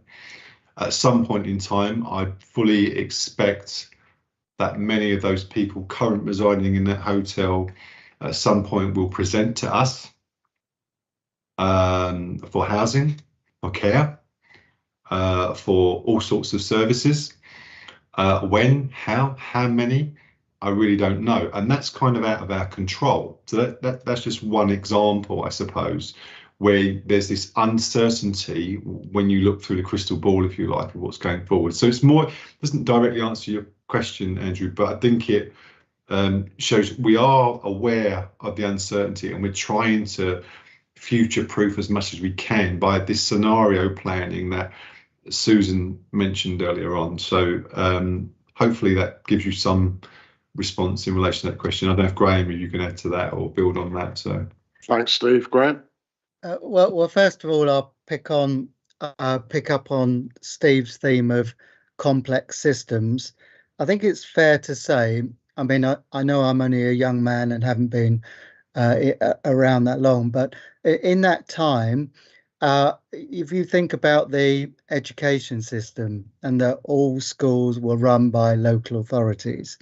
Now, this isn't a political point, of course, it's just how that landscape in schools has become so much more complex, and therefore we move into positions of influence, persuasion, no authority yet responsibility, and you can replicate that kind of scenario in terms of the complex system across many parts of our activities. So that's just an example of how difficult it is, and therefore complexity and of course as we embrace partnerships, the discussion, of course, there's so much that can work better if we embrace partnerships, but with partnerships comes complexity, and then we have to adopt different roles, understand those spheres of where we have direct control, where we should be taking more of an influential role, and maybe moving to areas of acceptance more, you know, as in devolving delegation, that type of thing. What I was saying in terms of answering your point more specifically, because I do think is a good point you raise in terms of understanding complexity. I've heard it most significantly raised in the care arena. So that's adults, children's services, in terms of complex needs that we are required to address. And look, I'm not an expert in this area, but clearly the impact of the unprecedented impacts of COVID and then climate cost of living crisis, what have you, particularly COVID and the tail of COVID in terms of very, very unusual life circumstances for so long. They have undoubtedly had an impact. So that's certainly one of the causes behind complexity. Also, with the I say in a virtuous way, in demographics, our population live longer and longer a longer and elderly age, and therefore that brings complexity as we have the ability to sustain people into older ages. So that as well. But I suppose just maybe cutting to the chase, really, I think if we're talking about complexity in a care context, then as what's already been talked about, HOSC and those are in the Children's Services Scrutiny, that they would be much better placed to pick up that challenge, I believe, Councillor, because that complex system of adult social care or children's social care, I think is probably best grappled with, and that challenge undertaken by them. But if it was a different inquiry into complexity, then that might well sit with this committee. But it's a very valid and good point, because it's difficult. Thank you, Graham. Is that just wanted specific to this? Come in on this. Obviously, I can't talk about adults and children's, but I do have a part of my portfolio that this touches on, which is the domestic abuse area.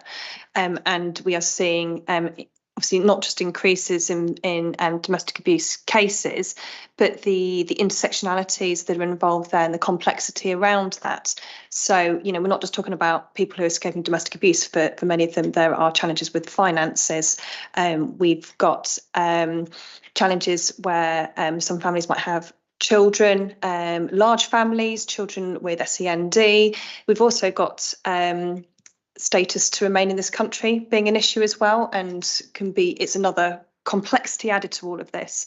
And this is, where the whole system approach comes in, because with all of these, as you alluded to with children's and adults as well, the council is not the only part of this. It is part of that puzzle.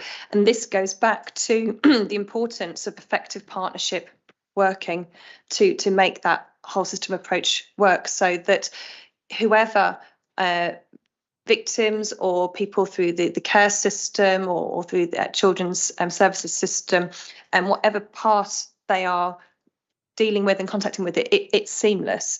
And that goes back to that answer I gave back to Andy earlier, actually, about where that accountability is. So obviously I think there's some questions to go to children's ONS and to HOSC. But there are other areas in the council as well. And again, it goes back to partnerships. Thank you. I submitted some pre-questions, which you've all got copies of here. I'm quite happy to take a written response to some of these if we want to, but there's a theme behind all of these questions for me, and that's about how we communicate what's going on within the council. So if I just go down the list, adult services opportunity transformation programme. It's our biggest area of spend. And how many people here know what that transformation program is from members' perspective? I think a communication to say that that we're at least looking at a transformation program. This is when it's due. Gives us a bit of an oversight into what's going on. Go back to COVID-19 if I can, Graham, as well.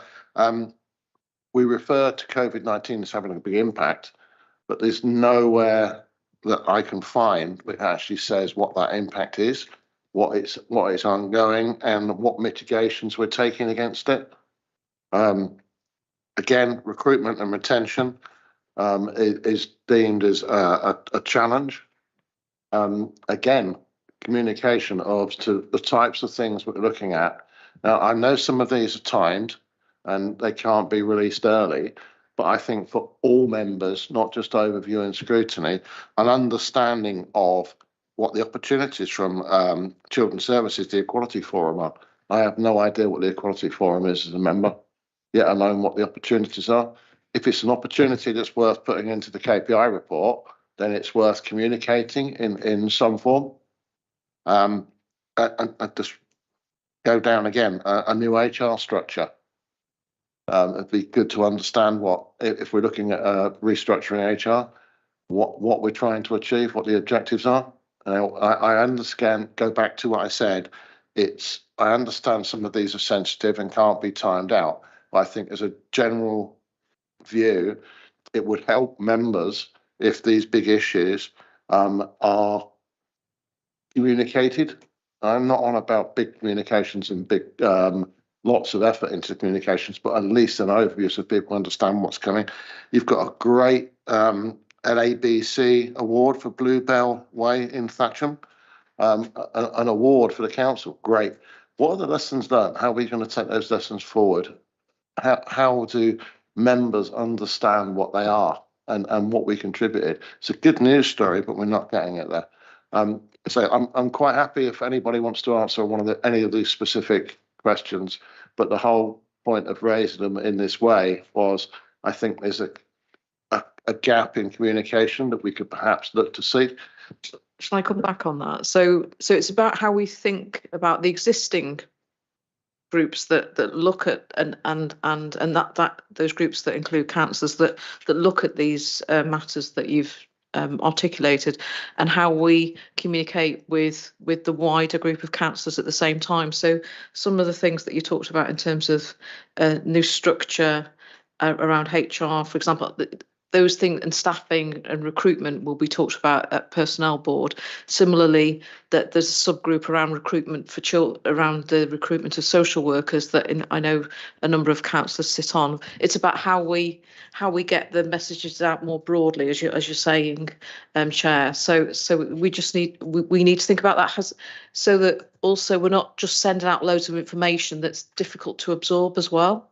So whatever we do, it has to be meaningful and recognise that there are groups as well in existence that are looking into detail at some of these matters that include councillors cross-party. Members are the interface with the residents. I think it's the making sure that all members have the opportunity to understand the scope of the things that we're doing. There's some really good news stories in here. Yeah, we get a lot of the bad news stories. We get the where's my pothole going to be fixed? When's my light bulb going to be changed? And we get all of those issues. Let's have some of the good news stories as well, so that when we talk, we all talk as one. So what we can do is we can take that away, Jim, and think about some different Chair, to think about some different ideas maybe as to how to communicate, because different ways will work. I suppose it's as I say, I don't want to go into information overload and so I know that Sally wants to come in, because it might be that we use our communication, think about how we use our communication and engagement team on this. If it's worth the executive member and the officers putting it into the KPI report, then and it's a topic which is a hot topic for residents, then I believe that we should have some form of communication with members. Sally, you wanted to come in on that? I do. Sorry, yeah, another challenge for me. Yeah, that's fine. Thank you, Chair. So interestingly, one of the conversations I've been having this evening with Emily, who's on the call, is we've recently introduced a strategy bulletin for senior officers. So we keep an eye on what's going on obviously white papers, green papers, and things that might affect officers and what happens within the council. And one of the things that she's keen to do is to look at something that she's used at another local authority, and is to work with Dem Services potentially on something like a members bulletin, which isn't that kind of communication overload as Susan described, but actually gets across some of those key messages. So I would say it's emerging, because we've literally only had the conversation tonight prior to you raising the topic, Jim, but it is something that we've discussed. On some of the specific ones, if I may. So the piece around Equality Forum, and you're right, I think we need to make sure that we keep a close eye on how we write the KPI report, so that we don't write something that we assume somebody knows the answer to, because obviously it goes in the public domain as well. that opportunity for us around the Equality Forum is really about extending our reach. So for us within Wokingham, we have over 30 organisations represented on what was the Residents' Equality Group, but is now rebranded as the Equality Forum. For us, it's just about trying to be as inclusive as possible. So that opportunity was about getting a more diverse and engaged Equality Forum. So that for us, because it's such an important independent voice from the council, and we see that as a huge opportunity, the more we support that independent group really to grow. So hopefully that puts that in some context for you, Chair. Thank you, Sally. And then just on the other specific question you asked around turnover, obviously the details in the KPI report itself about where voluntary turnover rates are at the moment. And again, in line with national trends, we saw that peak kind of post-pandemic, but we're now in line with what was pre-pandemic turnover rates. One of the things we're doing is looking at how we continue to develop that learning and development programme to help staff feel supported, but also so that they can control and they can own their own learning and development plan within Wokingham. So that's a real key focus as part of the new HR structure. And also we're looking really hard at how we assess those roles that are difficult to recruit, and then look at where we can build programmes to grow our own resource. We've had some brilliant successes with our graduate scheme, and it's about thinking how do we take that approach and really seed that across the rest of the organisation. So those are some key areas, and I'm more than happy to circulate the HR structure to members, but just in kind of a nutshell, it focuses on kind of bringing in the first assistant director of HR for Wokingham, which I think is a really, really big and important step forward. And then really under three kind of pillars underneath that, a focus around data and intelligence through our HR ops team. Supporting business partners is our second pillar, who are aligned to directorates, supporting on employee matters, but also on direct projects on a directorate by directorate basis. And then last but not least is a dedicated pillar on workforce and OD. So that organisational development, and again, that real focus on supporting our workforce to develop, including succession planning, talent management, etc. But again, happy to share anything as well, Chair. Yeah, and Sally, I understand the risk of information overload, but that summary you've just done there in just a couple of minutes included the really good stuff on the graduate activity and how many members know that that's been going on and the success we're having with it. And I think it comes back to what comes out of the KPIs, and it's getting that communication, because there's a lot of good stuff going on which members that sit on a committee may understand or get knowledge of. The wider community of the members don't. And I think that's what I was trying to emphasise with this. We'll definitely take that away, Chair, and think about how we can solve that difficult challenge. But for sure, we'll take that away and have a look at it and come back. Never ask the easy ones. Thank you. Any other questions? Peter? Hi, some of them are touched on other, there's an echo again. Touch them. Pauline touched on one with the highways. I feel there's more detail in highways, and I think Sarah said come back with some more KPIs. But I was thinking about list of highway projects, or how many are there, how many are being moved forward, the safety of our road network, because I get residents reporting a lot of crashes at particular points. Is that because they're sensitive to that, or is it because it's actually a dangerous spot? So I'd like to see something there about that. Steve mentioned about refugees, so I won't ask the question I had on that.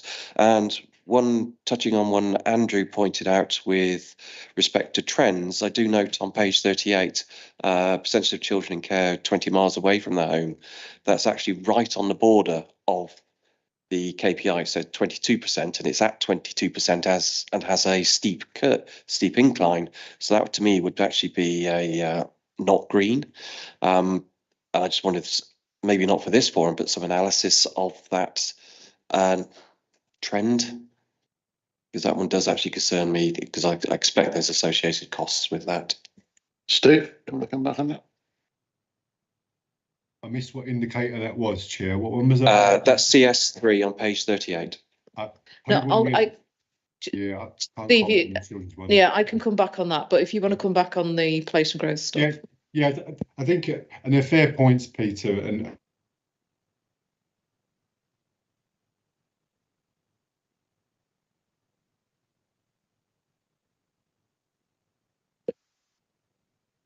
While Steve's frozen, see if he comes back in again. Yeah, I suggest that I don't know how this formally wants to be done, but I think the executive should be open to recommendations of the kind of KPIs that we bring forward to these meetings, because we're going through that process at the moment. I mean, obviously, there's only so many we can bring, and if we put and say that the highway safety one, you know, are we taking others out that people want to see? So we've got to balance that out, and it doesn't mean these things aren't being measured. It just means they're not necessarily coming to this committee on this report. But I definitely think it's worth feeding that back. Obviously, Steve could take that suggestion away, but it might be worth dropping him an email, because I don't know how much he's able to hear. I think also where we have questions on specific KPIs, if we can ask them in advance, it gives officers an opportunity to go through them. If we can do that, Alison, sorry. Chairman, I just wondered if you could remind me where I understand there is a task and finish group looking at KPIs. We're looking at the customer experience. So I just wondered when that report would be coming through to us, and obviously they'll be working and the report will have all the input from the officers Sarah mentioned. I don't know when your task and finish group report's due to come. That would be down to you. I'm just trying to think. I think is it February or March, that we've actually got the customer excellence. Put it somewhere in my diary. Give me a minute. It's February. Okay, so it's February coming to this committee then, that we're actually having the customer experience strategy. I mean, there's obviously a very specific aspect of the customer experience KPIs, but that's your task and finish group. I don't know what that reports to. It was tied up very much with the customer excellence program, and because of that, we're waiting before we can get on to the next bit. Okay. It'll come back in March. Unfortunately, Steve's not here because I was pleased you picked up, Jim, in your list about on page 23. But Steve had one of these challenges as being political instability, and just to understand a bit more about that was, but obviously he's not here to explain that one to us. Unless perhaps Susan knows what he meant by that. Well, can I just answer? I think I need to answer firstly the question that was asked about percentage of children in care. So in terms of that, we've got more children in care because we have unaccompanied asylum seeker children. So that's affected the number of children in care. I think we know that fostering, obviously, in terms of affecting this particular KPI is really important. So I think we are looking to do more in terms of fostering. Excuse me, and in terms of the Children's Scrutiny Committees are really important here as well to go into the detail in this particular indicator. But you're absolutely right to point it out, because it absolutely is just on the cusp and should actually have more information. So I do agree with the point you're making. Thank you. Well, welcome back, Steve. Yeah, disappeared into the land of frozen screen territory, probably pulling faces, as normally happens to us all. So apologies for that. I think I could still hear Sarah as I was frozen. I think Sarah raised the point around we've got so many indicators, and it's really a case of what do we put in front of you. So if you really get into the detail, you'll have pages and pages and pages and pages of them, to be honest. So that was my point I was going to make. There are local indicators, hundreds and hundreds of them. It's just what are the corporate ones you want to see in front of you. And just for catch up, what we've said is that where we have questions of specific individual KPIs, to try to ask those questions in advance if we can. And Alison has asked a question on page 23. The question I put in writing as well talks about political instability. Can you just give us an understanding of what that actually means and how we can help? So on page 23 of challenges. Place and growth.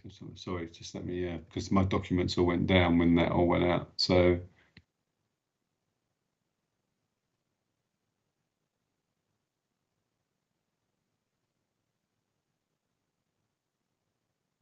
I'm not sure exactly what that's referring to. I think it's probably referring certainly not to the local situation. So I'd need to take that away. Apologies for that.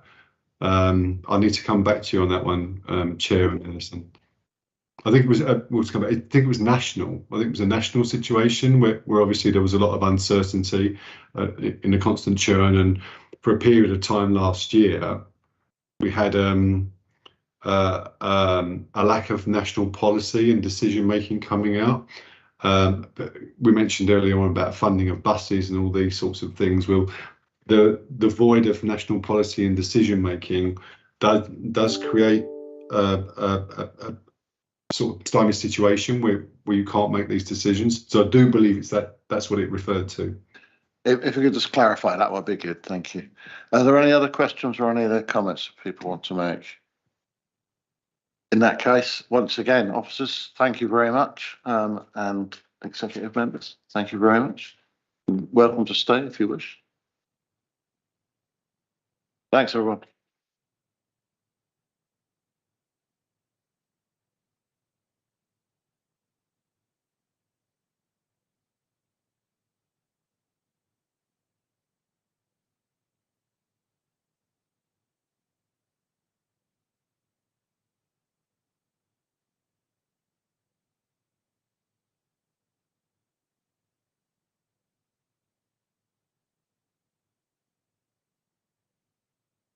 So next item, item 70, the ONS Works Programme on page 51. Thank you, guys. A few words. Please. Thank you, Chairman. This is the report that we bring each year, which talks about how we're going to construct the work programmes for the following year. So, as mentioned earlier, we had the scrutiny improvement review, and one of the bits of feedback was we need to strengthen the way we do the work programming. So I think the lesson for this year is it needs a more detailed conversation with the key stakeholders. So that's the executive, it's CLT, it's towns and parishes, and it's bringing back a more structured draft to this meeting in March for members to finalise what they think the priorities are for each of the scrutiny committees going forwards. So I think if you're happy with that as a process, we then need to do a bit of canvassing. I'll stop for a question from. I don't know whether you intentionally left out borough members. You talked about the executive, the officers and parish councils. Obviously we should be asking council members what they think as well. I didn't, yes, I didn't leave them out intentionally. It was accidental. So yes, it would involve every member, both executive and non-executive, to give them the chance to put forward ideas. And I think it's a more robust discussion this year. That's the sort of feedback we've been getting. Andrew? Yes, thanks. I know that the primary focus of this agenda item is on the overview and scrutiny work programmes, but the executive forward programme is also included, and I'd like to just sort of canvass members' ideas in relation to the executive meeting for the 30th of March, where the Tackling Poverty Strategy Year 2 Action Plan is scheduled to be considered. Now, I believe that this is such such an important area. I also believe that we had at a recent overview and scrutiny committee member meeting, I think discussions with officers and executive members on the communications strategy that I think everybody felt were really, really productive.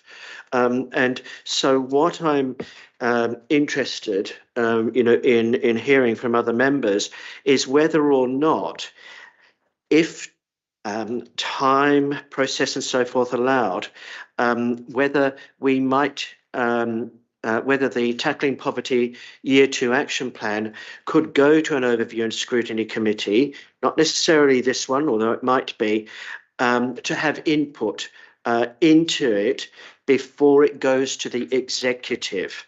And as I say, one of the reasons, why I'm interested in this is because I feel that recent experience where similar sort of thing happened, was actually really, really useful.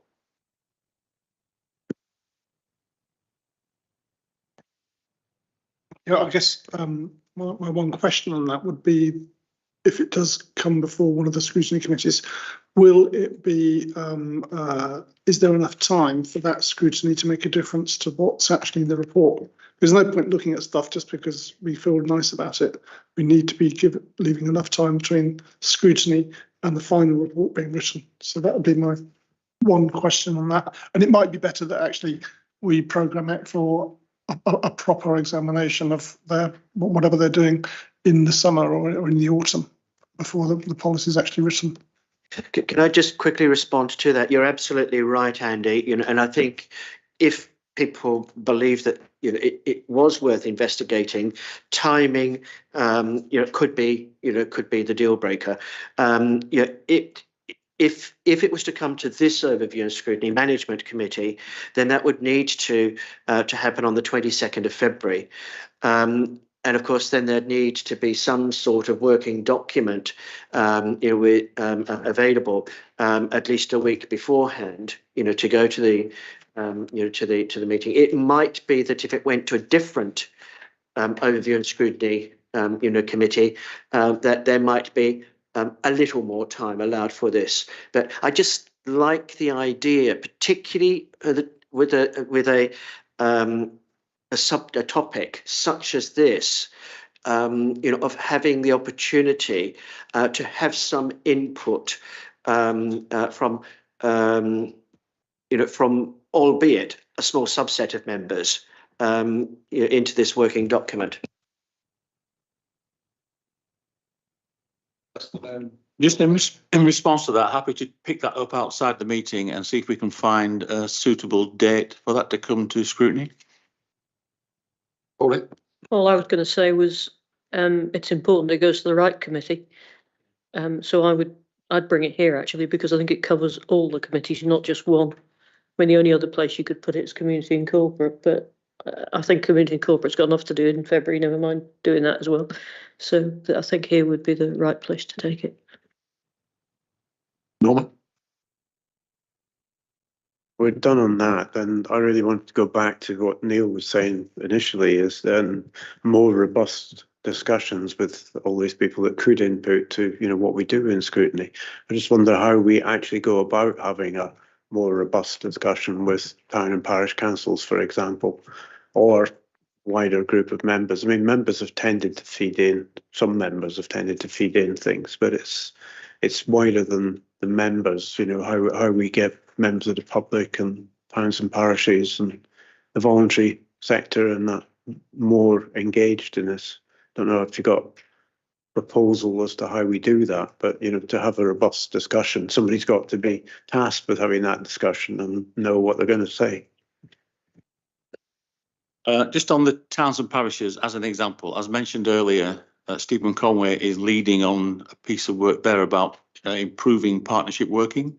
So we could use the Borough Parish Liaison Forum as a method of getting that discussion going, because we do get items sent in, but you're right, it's not really structured and it's more of a just random items rather than a discussion of all the towns and parishes. So that might be one example of how we could do that.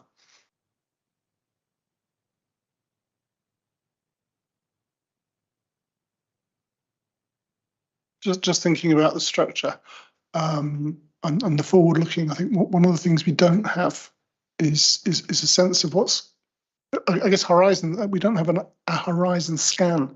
That's probably the best way of describing it. We don't have a sense of all the different things which are coming down the track towards us, and that might be an objective of this process, to try and actually put something down so you can look at the issues which are coming towards us, and then you can start prioritising. Because at the moment, stuff does come up, and I think personally, I think the parishes it's not a particularly great thing, because they want us to look at their lamppost and why it's not working. They tend to be very micro and very backward looking, right? As why has stuff gone wrong, rather than looking forward and focusing on that thing. Right, what can we do to make sure that the executive is doing its job not properly better?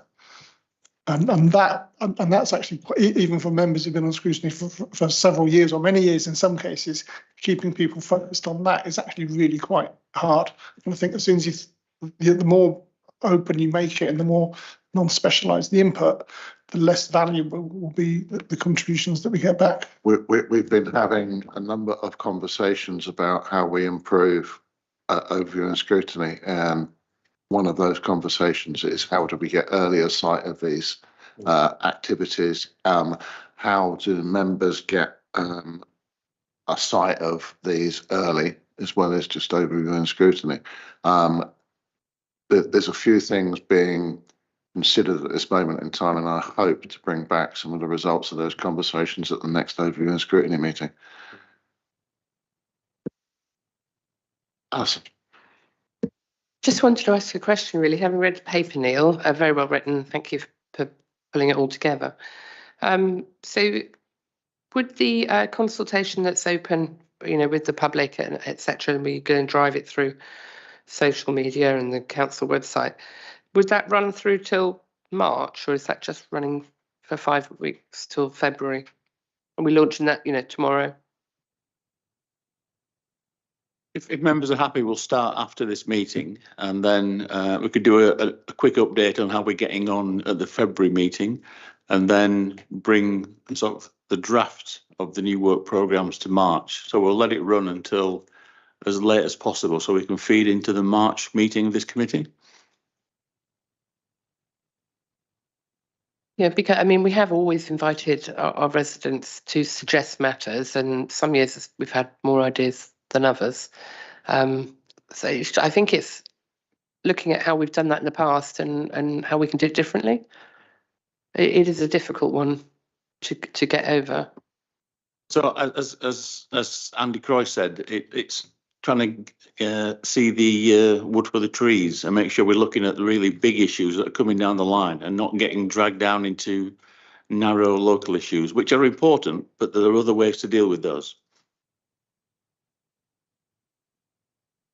Andy? So one thing, I'm not sure if this is the right place to introduce it, but just in case, one of the things I think we haven't yet done, we may have spoken about it, is actually the follow-up from the various task and finish groups that we've had. I know that one of the things that the Climate Emergency Overview and Scrutiny Management Committee will do is bring in a couple of reports, or at least one report, on the various climate emergency task and finish group outputs. But there was one which this committee did, which was on the adoption of open spaces and highways infrastructure. And that was a task and finish group from about 3 or 4 years ago. And I mentioned it to an officer, I think it's Connor, the planning, one of the planning guys, and he'd never heard of it. So like maybe some of the things he was talking about came out of people in his department having read the report, but that's the sort of thing I think we should be doing, and that one in particular I would like to be on the agenda at some point, is a report back from the officers looking at what they said they were going to do, and what's actually happened. Well, we had. I think. Sorry, the last thing. I think this is a general thing that we should do. And we should be. We had similar concerns about motions going to officers. So we've now got the motion tracker. We've also got the action tracker for here. I think you're absolutely right. We need a task and finish tracker to see what happens to them as well. Pauline. Whilst we're all trying to behave as one team, I just wonder if, and this might be a crazy idea, if we should ask the MPs what they think we should be covering as well, whilst we're asking parish councils. They may have a different perspective on things. They may not be interested. MPs, all of them, yeah. Because I think, they get a post back from the area, and they might get a different view of what the issues are, what the problems are, what the opportunities are. Just a thought. You might not get anything back, but I think you should probably ask them. I'm up for crazy ideas. Yeah, I think your idea about inviting all the MPs, is a very, very interesting and potentially very useful opportunity. So yeah, I think it's definitely worth exploring. I'd like, if I may, just to make a suggestion about the 15th of March, and in particular the item about refugees and asylum seekers, but particularly the focus on arrivals from Ukraine.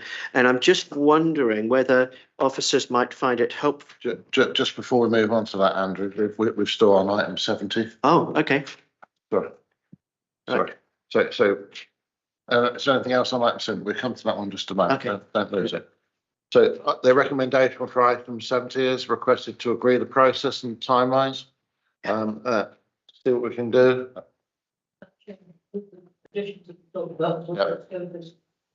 Yeah. Okay. Thank you. With that addition, can I see a show of hands? All those in favour? That's unanimous. Thank you. Now item 71. Yeah, quickly on. Yeah, I need to apologise also because, of course, I talked about the executive programme as well. I didn't realise I'd conflated. Yeah, I'd conflated items 70 and 71. But anyway, so going to the overview and scrutiny management committee for February 15th of March. I'm just wondering whether it would be helpful. Sorry, you've jumped to 72. We stick on 71 to start with. Are you challenging? No, I just told us, right? Right. Page, item agenda 71, page 57. Right. Okay, so that's executive. Yeah. Okay, I've done that. Can I suggest we do it page at a time, perhaps, from here on? Are there any questions on item 71?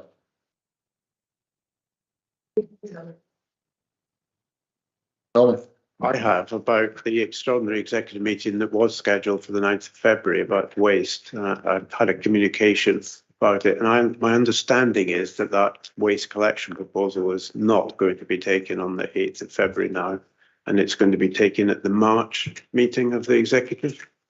So we were expecting to take a paper at scrutiny. I wasn't sure whether it was this or corporate, but corporate next week was supposed to take it initially. So I think now the plan hopefully is to take it to corporate. No, take it to, this committee. I got it the wrong way around. This committee in February. So we will see the waste paper and be able to discuss it in good time before it goes to executive in March. So that's an amendment to this. Yeah, so amendment to this programme. Thank you. Any other comments? Sorry, any other comments on the item 71 before we jump to 72? Directly on that, but did I see an email where there was an exec meeting being shifted around for some peculiar reason? Yeah, I've seen an email. From the 30th to the 21st. Yeah. Yes, Pauline, I believe the working plan is to move it to the 21st of March to avoid PERDA. That's the reason.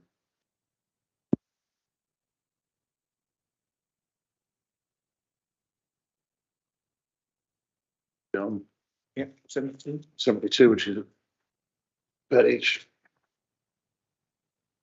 21. And moving on to agenda item 72. Okay. Yeah. So 15th of March. Yes, I absolutely agree that we need to scrutinise the Council's response to the Ukrainian refugee crisis. But I'm just wondering whether in this instance officers might find it helpful if members of the committee were able in some way to provide some sort of guidance as to what sort of matters we feel ought to be included, because it is potentially quite a multifaceted issue, and if there's specific data and other information, that I think we believe would be really helpful. It might be helpful perhaps to officers if we could perhaps share our thoughts in some way with them before it comes before the report, or to help them in their writing of the report, that part of the report. If members want to drop me an email with their thoughts, I'd be happy to pass that on and try and formulate the report on that basis. Good, Neil, that'd be appreciated. And While we're on the 15th, my eyes are drawn to committee request to scrutinise the process and reporting of the adoption of estate infrastructure. Extraordinary. So perhaps is this not a case where the members who raised that should be told, actually, we've already done a task and finish group on this, and unless you've got something new. Sorry, so I'm on page 73, 15th of March. So it is the second. So that is literally the same as the task and finish group. So I suspect that we had 3 or 4 years ago. So I suspect people would gain a lot from just reading that and the iterations of that report and the officers' responses, because you do hear a lot of. I'm talking about, so page 73, the second one down, the adoption of a state infrastructure, to scrutinise the process and reporting of the adoption of a state infrastructure. But I can't remember the date, Alison, but it was something like that. Yeah. Was it the first? It wasn't. It was mine. That's why I'm so passionate about it. So the aim is to use that as a starting point and to get officers to update on what's happened since then in terms of the recommendations from that task and finish group. What I would like to see a separate thing whereby the officers report back on those recommendations to this committee, because it was this committee which originated the task and finish group. And I just don't think they should be looking at it because we've already done it. I mean, it seems to me a total waste of time. Happy to pick that up and run with it as you suggest, if members are happy. Which part of it? Because there's two things. One is the reporting, officers reporting back on the recommendations they said they would accept. If you recall, the officers wrote back to us. But the second part is stopping this overview and scrutiny committee from doing something which has already been done. Well, the part of the reported back is that members may think that other things need to be done, and it's that understanding where we are now compared to the recommendations from 2 or 3 years ago. But happy to discuss it with you outside of this meeting to get it right. Yeah, okay. I might be the one who brought that forward because I've had issues on the new estate and nothing seems to have changed. So I did raise that up and say an issue we need to look at. And I know there was a task and finish, but it's a case of, have we actually improved the process of the adoption? Pauline, followed by Alan. Can we start by circulating the old report? Because some of us here haven't been here very long. And you're on example. What, 2019? I wasn't responsible for housing. Well, not that bit anyway, but yeah, I would like to see more highways actually. It was highways and open spaces. Yeah, I remember. Anyway, could we have the report again and then? Yeah. So I don't have that sort of memory. I don't recall seeing this on the forward plan before, because I think I just spotted exactly what Andy has, that this is something we looked at before thoroughly. And a committee request would normally mean I don't know. Normally we thoroughly all discuss and agree what's going on the agenda. So I don't understand how it's just popped on the agenda. And I accept, Peter, that you might have raised it as a concern, but that wouldn't mean it appeared on the agenda. So it seems very strange. But I'm just going to say, I also know that residents did raise it as well. So I think it might not have just come from the south, but also from residents. And I'm sure we did cover it at some point. Management forward programme and the agendas work. No, I'm sure we normally set it in March. Discuss it in March, set it in April, and then additional items will be discussed by the full committee, and we may decide to put it onto our programme, put it on one of the subcommittees. But seems odd that it's just popped in again. Neil, can you clarify? So Peter is right. He raised it as a potential item the start of last year, and the committee agreed to put it on the programme. And it's been one of those items that we haven't got round to. So as we're getting to the end of the year, I've tried to sweep up the sort of things that have been hanging around and put them on for the next couple of meetings. So it originated from Peter's request last year.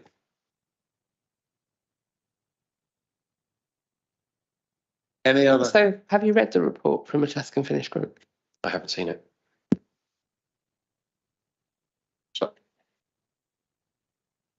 Yes, a year ago. It's surprising I can't remember the report from 2019. But I said that I was the one who called it forward. Okay. Right. Andrew, go on. Yeah, I've listened to the discussion on this particular item, and I think I would very much like to see it in the programme. The reason being that it's my understanding is it's an opportunity to actually look at what has happened in the sounds like 2 or 3 years since the recommendations were made. So to evaluate those, to reappraise them, and to discuss ways perhaps in which some of the outstanding issues and new issues, might be addressed. So I would very much like, to see this continue to be on the agenda. So what we're talking about is a progress report, yeah? I would just be wary that we've got 6 meaty items on the agenda. And sometimes, if we have too many things on the agenda, we don't give each one the time that it deserves.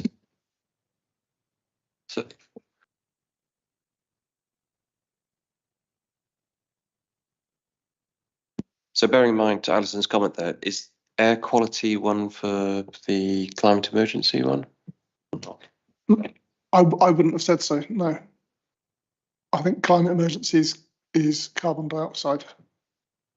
It's not bees, and it's not air quality, and it's not trees. It's carbon dioxide, yeah. But back on focus, guys. Are there any other points to be raised on this item? Pauline. I'm now starting to vaguely remember a discussion about adoption of estate infrastructure. When we send the report out, could we also be clear about the rules around it? So a lot of people are upset about the adoption of estate infrastructure because the developers haven't finished the estate and the council won't adopt it until the developers have finished it. So that means that people have the wrong expectations to start off with. So if we could try and flesh that out with the report, that would be helpful and avoid us going around another circle. That was it. So I think the report explains all of that very, very clearly. It's a very good. And as an action, can I ask that the report circulated to members of this group? So I think it refreshes some memories. And I think, Jim, I think that there's the report which is actually very, very informative. It's very informative for me. I don't know about the members who are on the group, and it does explain, it does make clear what the legal obligations are and the legal restrictions that the council has, and a lot of the complaints I hear from residents even since then are about the same issues, and the basic legal thing hasn't changed and won't have changed in 3 years. Which is why I think, Andy, it'd be good to have that report circulated. Yeah, but there's the second part of it, Jim, is the report had a list of recommendations to the executive and to officers that would make easier and better the experience of residents who are living on new estates and dealing with exactly the sorts of issues I can imagine that your residents are living here. And then the officers responded with a series of comments saying what they would and wouldn't be able to do. So there's the report is one thing that's worth reading in its own right, but then it's we need to evaluate what the officers have done against what they said they would do. Yep. Awesome. So looking at the work programme on page 72, that doesn't really include ONS work programmes 23-24, because as Neil said, we will be considering the ongoing input that we've got set towards that. So that's an extra item on there as well. But otherwise, we've got 3 items plus the standing items in February, but we've got 5 plus the standing items in March. Waste. And we've got waste as well. I'll take it. Thank you. Yeah, they're both very packed. Any other comments from anyone? Peter? I see we've got the registered providers going to the executive on the 16th of February, but the task and finish group is coming to community on the 8th of March. Thanks, Pete. So the decision being made at executive that you've just mentioned there is appointing the registered providers. So that's not what the task and finish group's looking at. They're not getting involved in the appointment process. They're getting involved in things like best practice and how we engage with those providers. So the idea is that this will help shape the agreement which the partners will sign in April when they become our new preferred providers. Thank you. That meeting on the 6th of February of Corporate and Community then that's seen as provisional extraordinary, does that have to be held at that time? Again, it's provisional, probably not, but I put it on there just in case. Any more takers? Moving on then to the next item, which is the action tracker, I believe. Yep.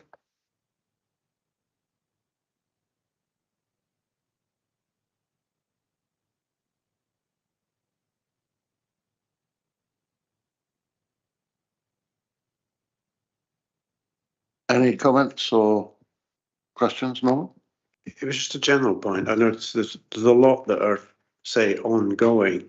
I mean, some of them are ongoing in the sense that they've become normal business.